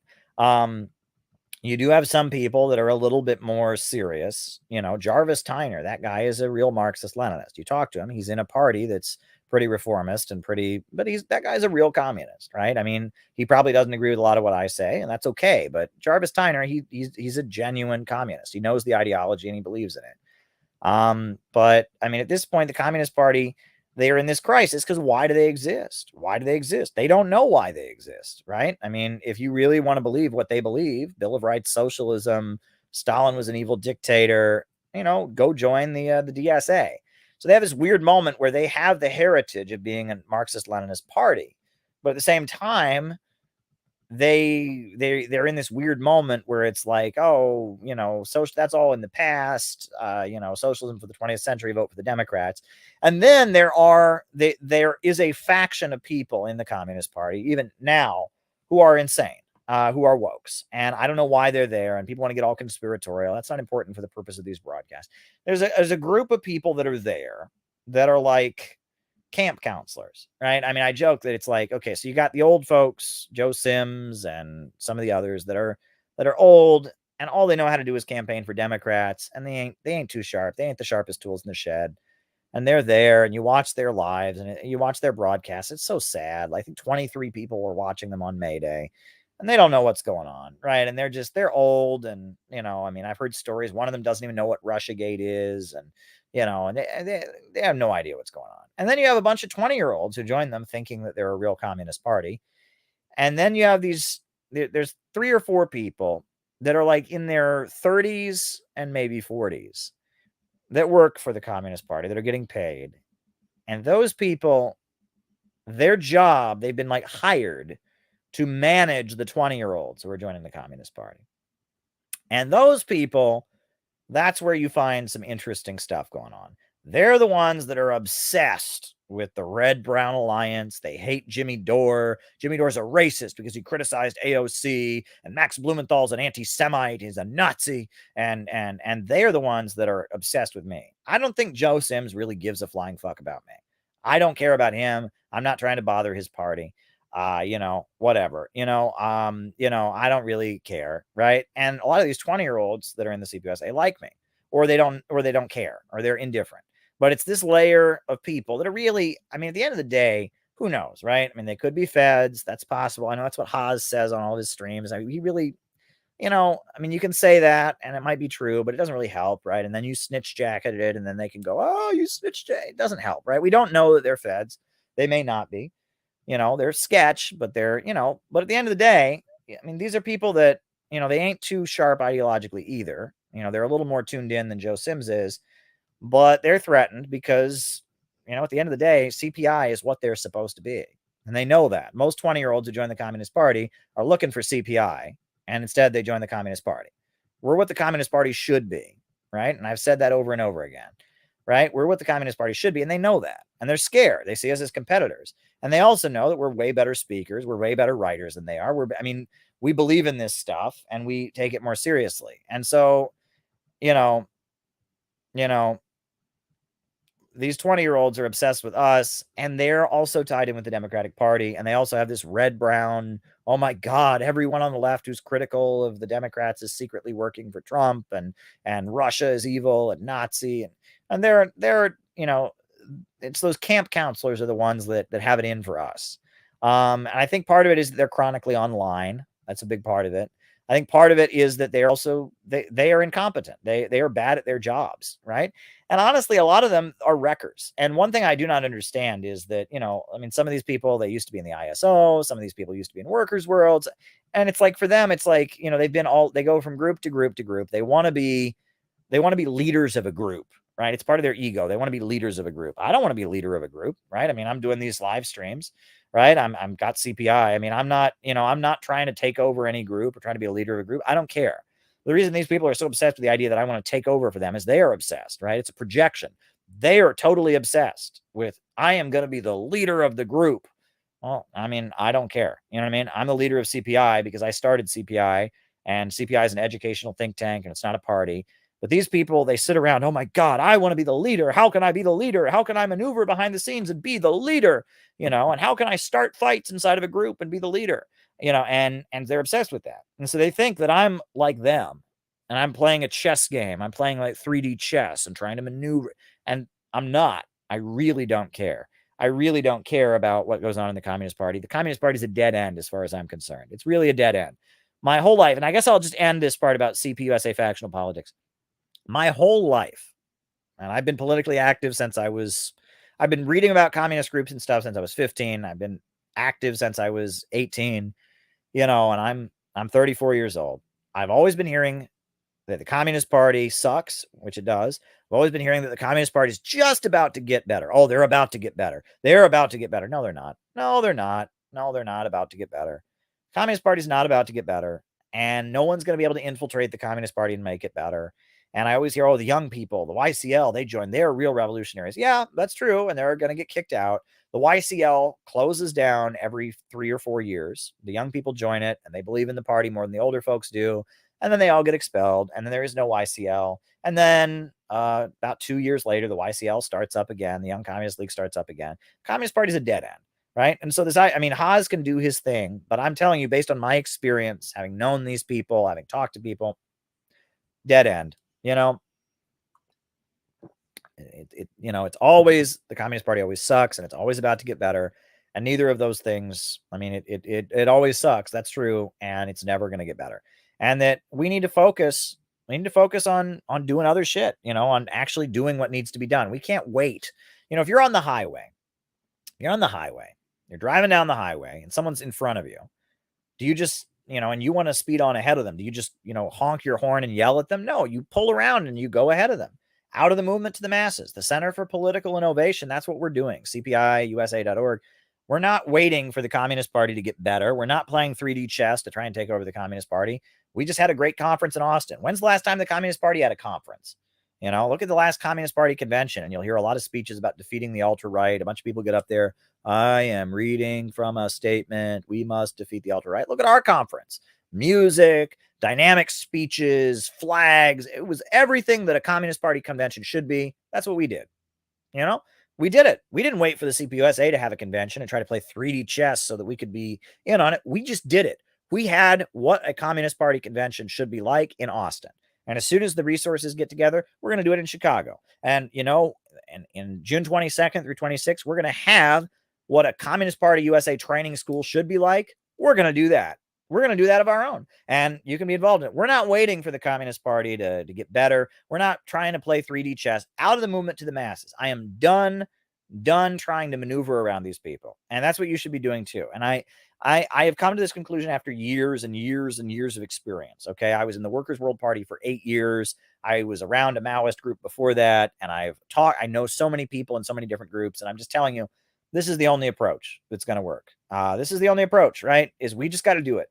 Just do it. Just do it. Right. That's what we got to do. Right. Out of the movement to the masses. That's the only thing we can do. So if you're a member of the Center for Political Innovation, you will soon be getting an invite to our June 22nd through 26th training school. And if you can make it, if you can come, please come. We'd love to have you there. And, if you can't make it, you can't make it. There'll be another one. But, we're going to have a training school. And I'm not going to say the location. It'll be, an undisclosed location. But we're going to have a 4-day communist training school this summer. And good, and if you want to come, great. And, it's open to all members of CPI. There is a fee because, money doesn't grow on trees, and we're going to feed you and we're going to provide you housing, and so, money doesn't grow on trees, as they say. We're going to do that, right? And video from it will be posted afterwards. Some of the classes are going to go up online. Not everything's going to go up online, but it'll be mainly a place for people to meet each other. So if you're a member of the organization, you're going to be invited. But you have to be a member in order to go, right? Lily is actually going to be the retreat coordinator. She's the director of it, Lily Goldklang, which is pretty cool, right? Lily is going to be the director of it, and we're going to do it. And it'll be at a certain place in the heartland of America that I will not disclose. And June 22nd through 26th, it'll be 4 days, out in nature with the CPI. And, again, we're not playing 3D chess with the Communist Party to try to maneuver to do it. We're just going to do it. Funniest thing. All right, I'll just end with this. So one of the big things everyone loves, again, we're talking sectarian inside baseball. Everyone loves to talk about this to some degree or other. One thing that, that I think is hilarious, and this is just what I think. So apparently, one of the big issues the Communist Party has is that one CPI member who's in the Young Communist League, she was hanging out at their office during one of their events. It was late at night, and she invited other CPI members to come over, right? And she invited them over, and so they came in, invited, and they smoked cigarettes, and they hung out with CPUSA people, and then they left. And the CPUSA leaders have flipped out, and they've declared we broke into their office. We conducted a late night raid. None of that is what happened. They were invited in, they hung out, and they left. That's all that happened. But anyhow, afterwards, the CPUSA, they just, anything they can grab, right? They're mad that one of our members wore a cowboy hat when he came in, right? One of our members, I think you know who he is. He wore a cowboy hat when he came in. And they're like, oh my God, cowboy hats are right wing. It's like, cowboy hats are not right wing, but that's a sign that we must be fascists, as he wore a cowboy hat. Right? And then another thing that apparently, yes, one of our members, he likes to wear kind of military fatigues. Another one of our members was wearing military fatigues, and he came in. And they were also freaked out about that. Oh my God, he was wearing military fatigues. Communists never do that. Oh my God. They're freaked out about the military fatigues. They're freaked out about the cowboy hat. And I'm thinking about this, and I'm like imagining, like, why has this got them so upset?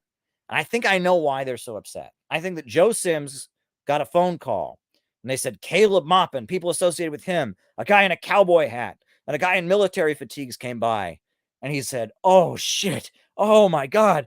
He's like, a cowboy hat and military fatigues, and the office is located in Chelsea and in an LGBT neighborhood near Greenwich Village.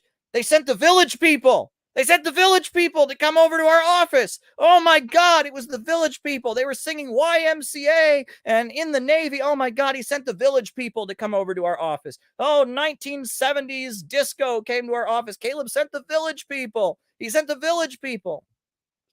So there we go. We sent the Village People. In my evil scheme to bring down the Communist Party and put myself in charge, I sent the Village People. I sent the Village People. So there you go. The Village People in the Navy. You can sail the 7 seas. It's fun to stay at the YMCA, and Joe Sims is going to have nightmares about the Village People being sent to his office to dance. The Village People.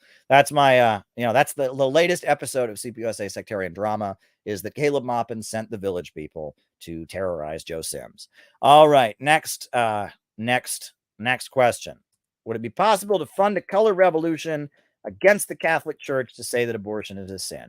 No, I think that the primary aim of the liberal order is to they see the Catholic Church as an illiberal institution, kind of like the Church of Scientology, kind of like anything else, right? The Catholic Church is not a particularly good group. I mean, it's very pro-establishment, long history of anti-communism. Read about the history of with the Holocaust, etc. The Catholic Church has played a very negative role at times. There's other times it's played a very positive role with the Vietnam War protest movement and Latin America and liberation theology. But ultimately, the liberal order is threatened by any illiberal institution, and the Catholic Church is an illiberal institution, and so they're going to be threatened by it. So there you go. I don't think they're going to try to have a color revolution within it for abortion. I think they're just going to try and roll back its influence. That's part of why, well, never mind. Anyway, is war with Iran going to happen if the JCPOA falls through? Biden won't delist the terror designation of the IRGC. The reason Biden won't roll back that the Islamic Revolutionary Guard Corps, which is it's one of the main military bodies in Iran.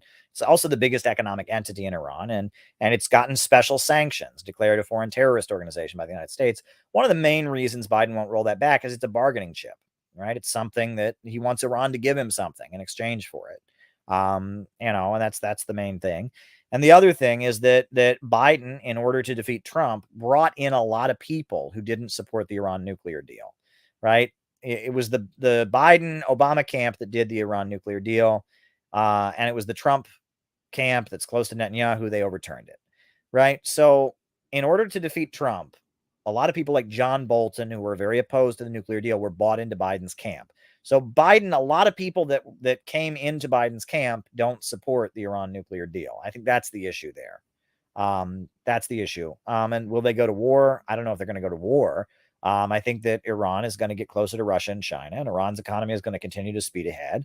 And the Biden administration they may want on some level to have a nuclear deal, but I think Iran tried that and got spit in their face. And I think also Biden at this point has had to compromise with so many people that are opposed to it. I don't think there's much hope for the JCPOA, but there you go. Thug Life by Tupac says there's potential for criminal organizations and the lumpen. Well, there are circumstances where lumpen groups can play a revolutionary role. During Hurricane Katrina, for example, a lot of the criminal organizations, they helped people, because they were the only organizations that existed, and people were left on their rooftops to drown. And so, you did have an instance where these organizations step up. And the mafia, there were times where the mafia stepped up, right? People from the Italian community, will tell you that, the idea that the mafia were Robin Hoods robbing from the rich and giving, that's bullshit. But there were times where things got so bad that the mafia would do kind of quote unquote heroic things, and that, John Gotti, for example, and that occasionally you'd have a mafia boss who wanted to get street cred and wanted to be famous, kind of like El Chapo in in Mexico, that occasionally you'll get a crime boss who will do some Robin Hood type stuff just to kind of improve his image. That happens, right? But overall, the problem with the lumpen is that they're so desperate they'll work for anybody, and that most black people are not lumpen. Lumpen, the Black Panthers expanded the term lumpen to mean everyone who suffers from racial oppression, everyone who lives in poverty. That's not what it is. A lot of low-income workers are just workers. The lumpen refers to the desperately poor and criminalized elements who live on the margins of society. And that's very, very different. And often, it's possible that in a revolutionary situation, those folks could come into alliance with the working class, right? That's true. That's possible. But it's also very likely that in such elements become strike breakers, so it's more complicated than that. And again, this new left analysis that glorifies the lumpen, it changes the definition, first of all. It changes the definition. And then second of all, it makes it seem that they are the only people that can be revolutionary. And it's like, first of all, most oppressed workers are not lumpen.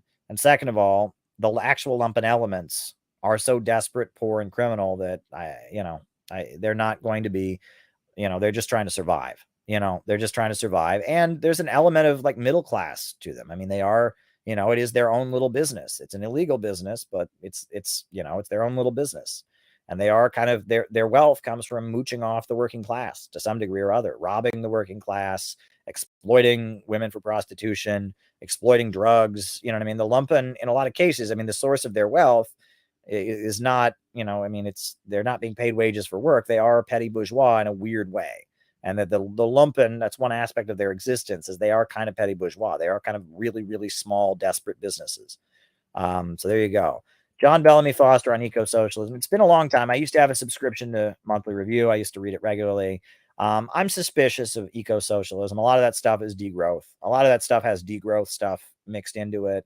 A lot of that stuff is, how do we get leftism and Marxism and degrowthism to come together? A lot of that stuff is I'm suspicious of it, but John Bellamy Foster, I can't refer to his specific work, but I mean, yeah, I'm suspicious. Socialism will be better for the environment, but when people start putting eco in front of it, it's not a good sign. All right. Net neutrality is dead. That is true. That is absolutely true. And I'm for net neutrality. I'm absolutely for it. And, we haven't seen that enforced very viciously yet, but it could be. It absolutely could be, that we could have internet service providers shutting down certain websites. I think that's very possible. It's very, very possible. You are absolutely right. Censorship, Yeah, there you go. The Second Thoughts video. Well, this is one of these woke breadtube channels that it was so ridiculous that they didn't really name the Center for Political Innovation. They didn't name us, but they showed video from our conference of members marching in with flags when they described the reactionary left that doesn't care about trans people, doesn't care about people of color. One of the people actually marching with the flags in the video is somebody who is trans. So it's a dog whistle, right? It's a way to associate us in the minds of their viewers with bad. CPI and Caleb are bad, which is, look, the fact that Jacobin didn't mention us, the fact that Vosh and Thought Slime and all of them have gone after us so viciously, it really drives me up the wall. There are certain people who just, because of their ego, right? Because of their ego, they just can't admit that we are under attack. Oh, no, you're being paranoid, Caleb. Oh, stop being so self-centered. You're not so important. It's not about me being important, okay? I'm not trying to say I'm so important. That's not what this is about. I'm telling you, what would it take for Russia to become an economic rival of the USA? All right, writing it down. What would it take for Russia to become economic rival of USA? I'm not saying I'm so important and I'm so amazing. That's not what I'm saying, okay? And if it's a blow to your ego to acknowledge that I have been banned from PayPal, there is an obsessive internet smear campaign against me. I'm on here every night preaching anti-racism, anti-imperialism, and there's people on here trying to claim I'm secretly in the Ku Klux Klan, right? That there is, there are Twitter accounts that do nothing but smear me and make shit up and try to destroy me. If that is somehow a blow to your ego, I don't know what to tell you, right? I'm not trying to say I'm better than you, and it's not what this is about. There is an actual campaign against me, right? And if you don't believe that, go and read, look at the manual, the CPI manual, the Center for Political Innovation manual. We are city builders. We reprinted an entire anti-fascist speech from Henry Wallace. We reprinted The Century for the Common Man. It's where he says that Hitler is the devil's own religion of darkness, and it is like one of the most anti-fascist, anti-Nazi speeches ever. And we glorify the fight against fascism. We have Mao's writings in there, and somehow the Communist Party, they published this article trying to make the case that book that we wrote, where we taught and we quote W.E.B. Du Bois. We have a whole section about the Black Panthers and their food breakfast program. They said that our book says nothing about the Black freedom struggle, which is a lie. And they said that we are fascists, that we are promoting fascism. I don't know how in the hell they took a book that has literal pictures of Black Panthers in it. It has quotations from W.E.B. Du Bois. It has quotations from the Black Panthers. It glorifies the Black Panthers as a great example of what we were about. It quotes W.E.B. Du Bois. It talks about how the Soviet Union laid the basis for anti-racism around the world. We have a whole anti-fascist speech from Henry Wallace reprinted. And somehow they want people to believe. They've written this whole article that was very widely circulated by Chris Barters, trying to convince people that somehow that book that they quoted is promoting white supremacism. They are vile, disgusting liars. And if it's somehow a blow to your ego to admit that there are a group of people that are out to get us, that are trying to suppress our movement, that are determined to spread disinformation against us. I mean, if you can't admit that, that's on you. I mean, and I can't convince you, but it's a fact. And if anything, that should be a sign. That should be a sign that, that we're doing something right. I mean, look, they're not doing this to the, Enver Hoxha book club. They're not doing this to the Che Guevara dress up club. You know what I mean? And the fact that we're so viciously attacked shows that we're the ones that are actually doing something. And we ain't doing that much. We're having conferences. We have social media work. We're not doing that much, but the little that we do is so threatening to the status quo. We are genuine, optimistic city builder socialists who want to make socialism about something other than abortions and drug use and sex work. And we want to make socialism about building a better country. We're not putting out a message that we want to burn the United States down. We want to put out a message that we want to make life better. We are supporting any anti-imperialist country around the world. And we absolutely scare the hell out of the status quo. And we are fighting to make socialism not be the foot soldiers of the Democratic Party. And so, if anything, the amount of smearing and hate that we get is a sign that we're doing the right thing. It's a sign that we're doing the right thing. And you can, no one's locking you out of this. If this is if this makes you mad, if you just want to be like, no, that can't be true. Well, if that makes you mad, if you feel like, well, no, I want to be important, come join us. Come join our group. We can have you give a class. We can have you publish essays. You can write articles for our website. There's no reason for our being relevant to be a threat to you. There's none whatsoever. None. Okay. Join us, right? Come be part of us. If you don't agree with us about some of the stuff, that's okay. We don't really require you to believe all that. We're not a party. We're an educational project. So there you go. There you go. All right. Leftism seems to be reduced to defending liberalism. Well, that's an ongoing theme of these lives, right? Anti-fascist Popular Front made sense in the 1930s. But nowadays, when the imperialists are putting out this fake pro-imperialist wokeism, and the idea that our job is to just help them carry out the woke makeover of U.S. imperialism and help purge right-wing elements, not good. All right. Will Roe versus Wade take the energy out of anti-war? No. No, it won't, because the people that are going to get really, really excited about it, very few of the anti-imperialist elements, people that were really anti-war and standing against NATO, very few of them are going to be involved in these big mobilizations, right?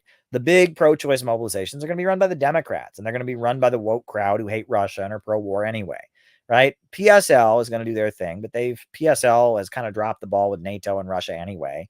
PSL is going to be PSL. The Communist Party, again, I mean, how much have they really done against NATO at the end of the day? I mean, they're doing more against us and CPI than they're doing against NATO. So at the end of the day, I mean, I don't think that's the case. I think it will mobilize a culture war. It'll, and of course, in the minds of liberals, it's Putin's fault that Roe v. Wade has been overturned, right? And Nicaragua's fascist because abortion is not legal there. So whatever, you know what I mean? I think this will give the liberals a moment, and it'll make us harder for people to hear our voices. But is it going to change the mobilization? It's not really that much. Thank you, Eduardo, for the super chat. Is the gold standard possible under socialism? I suppose so. I mean, the gold standard just means that, currency is redeemable in gold. So if a socialist country had gold reserves and wanted to set up their currency that way, that would be possible. Sure, that would be possible. I mean, yeah, the gold standard is possible in socialism. All right, next question. Socialists and communists met with FDR and threatened him. That's not what I've ever heard. What I've heard a couple anecdotes. I mean, one thing is documentedly true, which is that Roosevelt, he was being investigated because Eleanor Roosevelt, Roosevelt's wife, she was involved with something called the American Youth Congress, the AYC. And this was like a leftist, anti-fascist youth group. And it was originally started by churches, by like the Methodist Church, but the Communist Party infiltrated it and they made it very big everywhere. And then Roosevelt started promoting it. And they had about 1 million members. It was a huge group. And it was anti-fascist and it was pro-labor unions. And it was for, it was a peace anti-fascist youth group that was pretty widespread. The American Youth Congress. And Eleanor Roosevelt spoke at their convention. And so the right wing got very angry. Martin Dies, who was a conservative, he started what was called the House Un-American Activities Committee. Back then it was called the Dies Committee after Martin Dies. And they began investigating the Congress of American Youth. And so to make a political statement, when Gilbert Green and other leaders of the Communist Party who were part of the Congress of American Youth were called before Congress, when they were called before Congress, at that point, Eleanor Roosevelt said, you don't have to get a hotel. You can sleep over at the White House. And Roosevelt let them sleep over at the White House to make a point that he supported them. And also, Roosevelt brought the American Youth Congress, not all of whom were communists, but a lot of whom were communists, to the White House. And then when the pact happened, the 1939 pact happened, a lot of the very people who'd been at the White House, inside the White House with Roosevelt, were protesting outside of it and calling Roosevelt a warmonger because of the 1939 pact. And that in the late 30s, Roosevelt was friendly to young communists and he built the American Youth Congress. And Congress investigated him for it. The U.S. Congress and the Dies Committee investigated him for it. And that's a fact. The other thing that I've heard is there's an anecdote that's often told by, it's attributed to, what is his name? A. Philip Randolph. I don't know about that. But the fact that we're being told that that's Russian disinformation, by the way, makes me more likely to believe it. But I have no way of knowing that. All right. But A. Philip Randolph, who was the leader of the Brotherhood of Sleeping Car Porters, which was a black labor union, right? It was for, men who worked on trains. The Brotherhood of Sleeping Car Porters was this African-American labor union led by A. Philip Randolph. A. Philip Randolph, who was a black labor leader, one of the most important black leaders in the country, is an African-American man who's the head of a labor union. The story goes that he went and met with Roosevelt, and he told people this. I don't know if it's true or not. This is what he told people. He pitched Roosevelt a lot of ideas like Social Security, like rights for labor unions. And Roosevelt said, I agree with you. Now go out and make me do it. Meaning that Roosevelt would be unable to do it if he didn't have a mass movement of people behind him. And that's the anecdote that gets widely told, right? Is that if you have a progressive or a liberal politician, they might want to help you, but unless there's a mass movement to make them do it, they can't do it. And that was repeated endlessly during the Obama administration.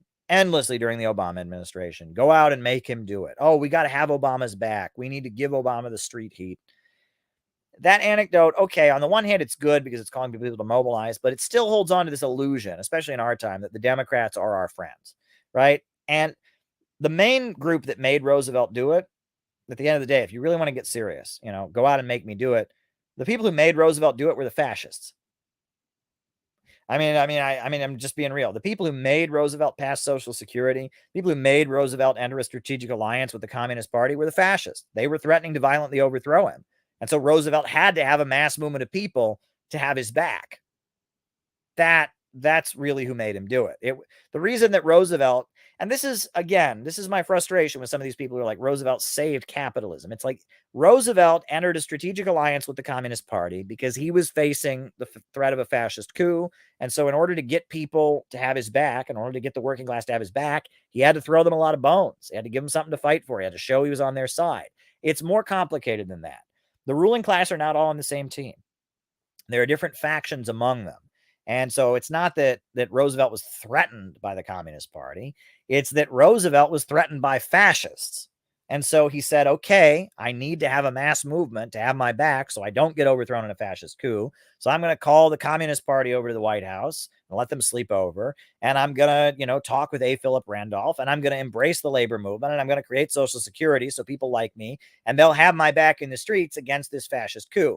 That's really what happened, right? And again, there's a lot of mischaracterizations of these things, right? So there you go. Does it make sense for actually existing socialism to champion atheism? No, it doesn't. No, it doesn't. You're a wealth of information. Thank you, Jim. I appreciate it. Glad to hear it. Does it make, I don't think, really existing socialism and socialist states should be championing atheism. I don't think they have anything to gain from that. In our age, the church is largely an illiberal institution, and neoliberal capitalism is trying to destroy illiberal institutions. And I've said many times, I think that nowadays one can be a Christian and a Marxist because both institutions have changed. Feudalism is gone. The socialist movement has changed. So yeah, I have a whole video on that. So there you go. In a lot of ways, this has been pointed out, and this is actually a very legit critique of Marxism. And in fact, it's funny because it's like sometimes your smartest enemies will point out very true things. There's many examples of this where, and again, this is what I talk about in that Satanism lecture I gave, where I talked about 4 forms of Satanism, right? On some degree or other, you need an opponent. You need an enemy because no one will be able to point out your flaws as effectively as your enemy will. You need an opponent. You need a critic. You need a harsh, you need that, right? And that most of the criticism I get is stupid. However, I have heard in my life a couple sophisticated critiques of my work. One of the most brilliant critiques I ever got of my work, this was probably the smartest thing I ever heard from a critic, was that I have pointed out over and over again, that Russia and China are strong growing economies, and that they both have largely state-run economies, and that Russia and China both became superpowers with largely state-run economies. And that kind of throws a monkey wrench and the libertarian lie that only the free market can enable growth, right? And that is one thing I pointed out many times on these streams. With state-run economies, the Soviet Union built Russia into what it is. Modern Russia, they've got Gazprom and Rosneft, state-controlled energy corporations, a lot of state-controlled industries. China, 5-year economic plans, state-run industries. That both Russia and China have become great powers and built themselves up with state-run economies. And a libertarian who didn't agree with me pointed out, they said that might be true, but they had a very astute observation. They said, but today, Russia and China have a much stronger middle class of small business owners than the United States does. That's true. That's a very good point. That it is much better to be a small business owner in Russia or in China than in America. In Russia and in China, the state that controls the economy wants to see economic growth. And so it works really, really hard to help you build up your business, to protect you, to subsidize you, to fit you in with their overall planned economy. And that's true. And if you're a libertarian, and what's important to you is not that we don't have government-run industries. It's not that we don't have government-run healthcare. It's not that we just let the poor starve. But if you're a libertarian and what's important to you is I want to have a small business that can flourish. And I don't want big corporations to crush me. I want to be able to build up my own business. In a way, if that's what capitalism means to you, which is not what it means to me. Capitalism to me is the rule of profits, it's the anarchy of production. But if to you capitalism means I have my own business, in some ways, you could argue Russia and China are more capitalist. And that's the thing. I think a lot of people that are libertarians should be socialists, because in their mind, socialism means the big government crushes everybody and makes everyone poor. But if in their mind, socialism could come to mean we have a state that plans out the economy in order to enable growth, I think that they could become sympathetic to socialism. But in their mind, socialism means crushing their small business. But if you look at Russia and China, right, in these largely state-run economies, they still do have a very big, so that's a big point. That's a tirade. It's a side note. So that's why it's important to have critics, because again, I would never have thought of that if one of my libertarian critics had not said that. And that's one thing I learned. I learned that from a libertarian critic. And you have to have a libertarian to think of that, right? That Russia and China do have a bigger small business class, and they do more to take care of their small business class than we do. But what was the point we were talking? What were we talking about on here? What was the point we were talking about? How from our critics we can learn, and I forget what I was saying. That was the side note. But there was another thing that I learned from my critics. That's what the point was. It was like something else I learned from my critics, and now I actually forget what I was saying. I feel like an old man. There was something else that we learned from our critics, and I can't remember what it was. What was it? It was something we learned from our critics. I'm rolling back in the chat because I actually don't even remember what the fuck I was saying. What is it? What we were talking about again? What was the point? Can someone remind me of the point? What is it we were talking about? I actually forget. I was making a point about learning from our critic. Oh, this is it. Okay, back to the point. We were talking about Christianity. So one point that Ayn Rand people and libertarians and Nietzsche supporters will make about Marxism that I think is very true, even though I don't agree with it. Even though I don't agree that this is a problem. Is that they point out that Marxist values are Christian values, right? Because Nietzsche has this whole thing about beyond good and evil, the slave morality versus the master morality. And he argues that, the way for people to be empowered is to give up morality and be selfish, blah, blah, blah. That Christianity, blessed are the weak, and all that is invented for the poor. And their critique of Marxism, they say, well, Marxism is just Christianity. It's just a new face of Christianity. It's the same values of Christianity. The meek shall inherit the earth. Jesus is going to come and set everything right. The last shall be first, the first shall be last. That Marxism is just a scientific, much more complicated version. It's a modernized scientific version of Christian values. I think they're right. I think they're exactly right. And Nietzsche has said that, I think, and Ayn Rand kind of people have pointed this out, and they're right. Actually, that's a really good observation. I couldn't agree more. What Christianity says about, fighting for the oppressed and kindness and love your neighbor and we will be judged by, in its essence, the essence of Christ's message and Marxism are very compatible. And if you're a libertarian who hates that message, and if you're the Ayn Rand type of libertarian, if you're the the Nietzsche, might makes right, if you're that kind of person, that's a great argument against Marxism. You seem so revolutionary and scientific. What you're really just preaching is this guy Karl Marx invented a new version of Christianity. It's about caring for the poor. It's about wanting the oppressed to rise up and beat down the oppressors. It's about trying to bring justice to the earth. Yep, it's all of those things. And I think that's a brilliant observation. And that's been presented as a critique of Marxism. And again, if it hadn't, it has to come from a critic.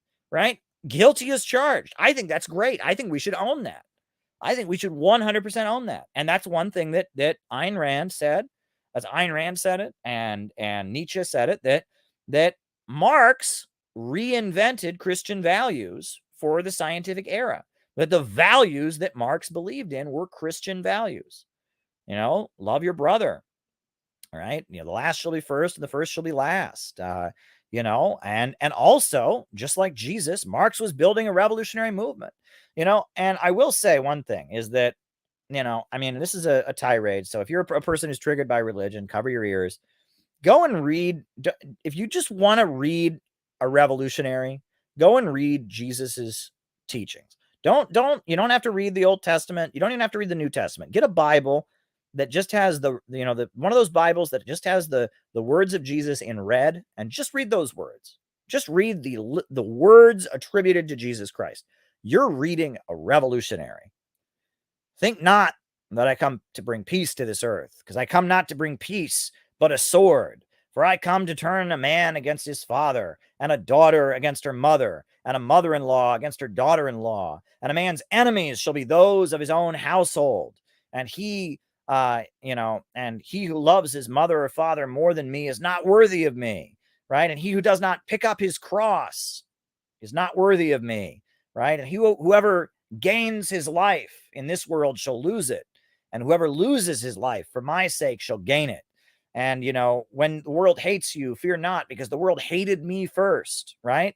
And, oh, man, you read the words. This guy is building a revolutionary movement. This guy is saying, all these Christian fundamentals, they're all like family values. Church is associated with family and Jesus is saying, leave your family behind. Give up trying to get ahead in this world. You want to get ahead? You want to get a fancy new job? Forget it, right? You are all worried about pleasing your mom and dad. Forget it, right? I am starting a revolution. I am going to build the kingdom of heaven. I am going to call out the leaders, and they are going to condemn me. He says, you should expect to be persecuted because of me. He said, your family members will turn you in because of me. Your family members are going to turn me in because of me. And you will be, brought before judges and judgment because of me. He's basically saying, I am building this ultra revolutionary movement. We are going to go build the kingdom of heaven. We are going to tear down the oppressors. We are going to fight for justice.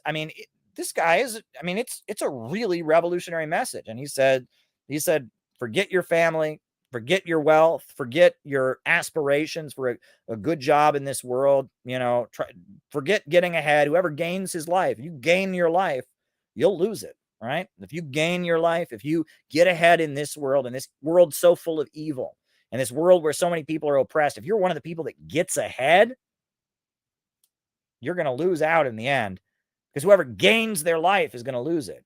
But it's going to be those who put their life on the line, who put their body on the line for what's right. They are going to be the ones who triumph in the end. Holy crap, this guy's a revolutionary, right? Whoever gains their life shall lose it, and whoever loses his life for my sake shall gain it, right? It's some potent revolutionary stuff, right? And he's saying, you read the essence of what he's saying. This guy is, he's building a fanatical revolutionary group, and that is opposed to the leaders, that is opposed to the status quo. And yes, Marxism, in a lot of ways, Marx took the values and the message of Jesus, and he updated it. He updated it with class analysis, economics, dialect, and he developed a method of thought that in a lot of ways is Christianity. Right? It is. And for people who hate Christianity, that's a good exposure. And unfortunately, because, we're constantly told, especially during the Cold War, the message was, oh, the communists hate God. They're atheists who want to hate God. They're anti-Christian. They're anti-church. So because of that, communism did attract a lot of people that were these teenage Satanist types. I hate, Well, and for those people, if you want to debunk communism to those kind of people, point out to them that, yeah, in a lot of ways, communism is just Christian values. And that's true. Communism is Christian values. And Karl Marx, he took the moral and ethical worldview of Christianity. Fight for what's right. Love your brother. Love your neighbor as yourself. Right? And Sigmund Freud makes fun. This is hilarious. Sigmund Freud makes fun of that. If you read Civilization and Its Discontents by Sigmund Freud, he makes fun of love your neighbor as yourself. He says, that's impossible. That's impossible. You can never be in someone else's body. You can never completely have someone else's feelings. So you can't love your neighbor as yourself. And so it just creates a bunch of guilt and there's no point. Well, there is a point, right? Yeah, you can't love your neighbor as yourself, but you should try. You should really, really try to live for the sake of others. To live for the sake of others. That's the ideal. When people are indifferent to other people's suffering, when someone sees someone else suffering and says, not my problem, that's so fucking dangerous. And that's the society we're living in, where people are indifferent to other people's suffering. People hear about people dying in a war. People hear about, their neighbors, and they don't care. People are even indifferent to the suffering of their own children. I've heard people who it's like, their parents are just kind of like, oh yeah, I don't care about you. People are indifferent to the suffering of their own parents, right? Their own parents are suffering and they don't care about them, right? That we're becoming a society where people don't even make any attempt to love their neighbor as themselves. They're just completely selfish. This is the libertarian ideal. And it's very, very dangerous, right? And that when Christ says, love your neighbor as yourself, you're right. It's mission impossible. No matter how hard you try, you are never going to be actually 100% capable of caring just as much about your neighbor as you do about yourself. That's true. Okay? That's true. All right? You're never actually going to be 100% capable of just putting the concerns of your neighbor to be just as equal to yourself. That's true. Okay? But you should try, right? We should try to live for the sake of others. Right? We should try to, it's pretty basic, right? And so Marx took the Christian worldview in the capitalist world that was tearing down. If you read the Communist Manifesto, all the opening of the Communist Manifesto is about how the bourgeoisie is destroying everything that's sacred. It's destroying, everything. And it's just creating a world where money is all that matters. There's no bond between man and man, but callous cash payment, right? Where nothing matters, right? It's just all about money. Where people are purely selfish, they tear down every institution. The man of science, the priest, and the poet is reduced to a wage laborer. Everything is turned into a financial calculation. So Karl Marx is saying, the values that held feudalism together, which are oppressive and hypocritical and held people back, have now been ripped asunder. And the bourgeoisie is creating a world without morality. And so I'm coming to reinsert the values of Christianity back into society, not in the name of Christianity, but in the name of science. That's what he's doing. He's taking, under feudalism, Christianity became distorted. Christianity started as a revolutionary movement in Rome, and that's a whole nother speech I can give another time. But it became hypocritical. The reason that people cheered as they executed priests during the French Revolution is because under feudalism, the Catholic Church just became this institution that was defending the rich and powerful. It became the opposite of what it was supposed to be. People hated the church because it was seen as hypocritical. And so the church was destroyed and replaced with the world where money rules. And Marx is coming to reinsert the very values that Christianity was set to create. But anyway, that's a long rant. But anyway, disregarding the right to privacy entirely. That's interesting, right? Because a lot of capitalism is based on the right to privacy, right? Property rights, right? The right to privacy means that, the government doesn't have a right to get up in your business, right? The government doesn't, that the government, they say free speech ends where your nose starts, right? Where, and that basically, the government doesn't have the right to get up in your business. And that's why abortion can't be illegal, because basically outlawing abortion is the government getting up in your business. And we can't prove that the state has a legal obligation to protect the fetus. So, unless we can prove that somehow the state has an obligation to do it, then it's just kind of the government getting up in your business and they don't have a right to do it. So someone's telling me that this new ruling says that the right to privacy doesn't exist. And if that's the case, then that means the government has the right to get up in your business. And I think a lot of free market capitalist people would have an issue with that, right? Because a lot of private property, a lot of libertarian stuff is based on the government not getting up in your business. Planned Parenthood and eugenics. Yes, originally Planned Parenthood was called the Birth Control League. It was originally called the Birth Control League. It was started by Margaret Sanger. And Margaret Sanger, I talk about her on many streams. And in my BreadTube book, I talk about her. She basically went from socialism to neo-Malthusianism. And Lenin wrote a great essay about neo-Malthusianism. if you read about neo-Malthusianism, it's this belief there's too many people in the world. Margaret Sanger, and she's got some horrendous quotes attributed to her about, exterminating black people and awful stuff like that. And yeah, the founder of Planned Parenthood was a eugenicist racist who wanted to breed people like animals, wanted to drive down the population. There you go. In 1983, Maurice Bishop. Well, that was Ronald Reagan invaded Grenada and toppled the Marxist government, and it was wrong. And it was supposedly to protect medical students, but it was actually a horrendous anti-communist, anti-Soviet military intervention. And it resulted in making life worse for people in Grenada. Right? And largely it was just a show of force. If anything, it was about PR. Right? I think the Fugs, the rock band at the time, they were kind of an anti-establishment hippie rock band. They said, if you want to be president a very long while, be sure to invade a very small isle. Right. And the idea was that Reagan performatively attacked an island that was moving toward socialism in order to get reelected. And it was awful. And it was a horrendous military intervention. It wasn't justified. It was a U.S. regime change operation. It was horrible. And an island that was moving towards socialism had its government overthrown by the United States, a U.S. military intervention. And Reagan slept through it because Reagan was just an actor. In so many ways, Ronald Reagan was just an actor. It was a performance art. He was a cowboy actor who became president. So yeah, it was performative politics, right? What would it take for Russia to become an economic rival of the United States? Well, it already kind of is. Russia is selling oil and gas on the international markets in competition with American oil and gas companies, right? That's why they hate it. Russia is, its population is nowhere near the population of the United States. That's true. But, it's a rival of American oil and natural gas companies. It's already that. All right, folks, it's been fun. New upsurge in the struggle against U.S. imperialism is now emerging throughout the world. Ever since World War II, U.S. imperialism and its followers have been continuously launching wars of aggression. But the people of various countries have been continuously waging revolutionary wars to defeat their aggression. And while the danger of a new world war still exists,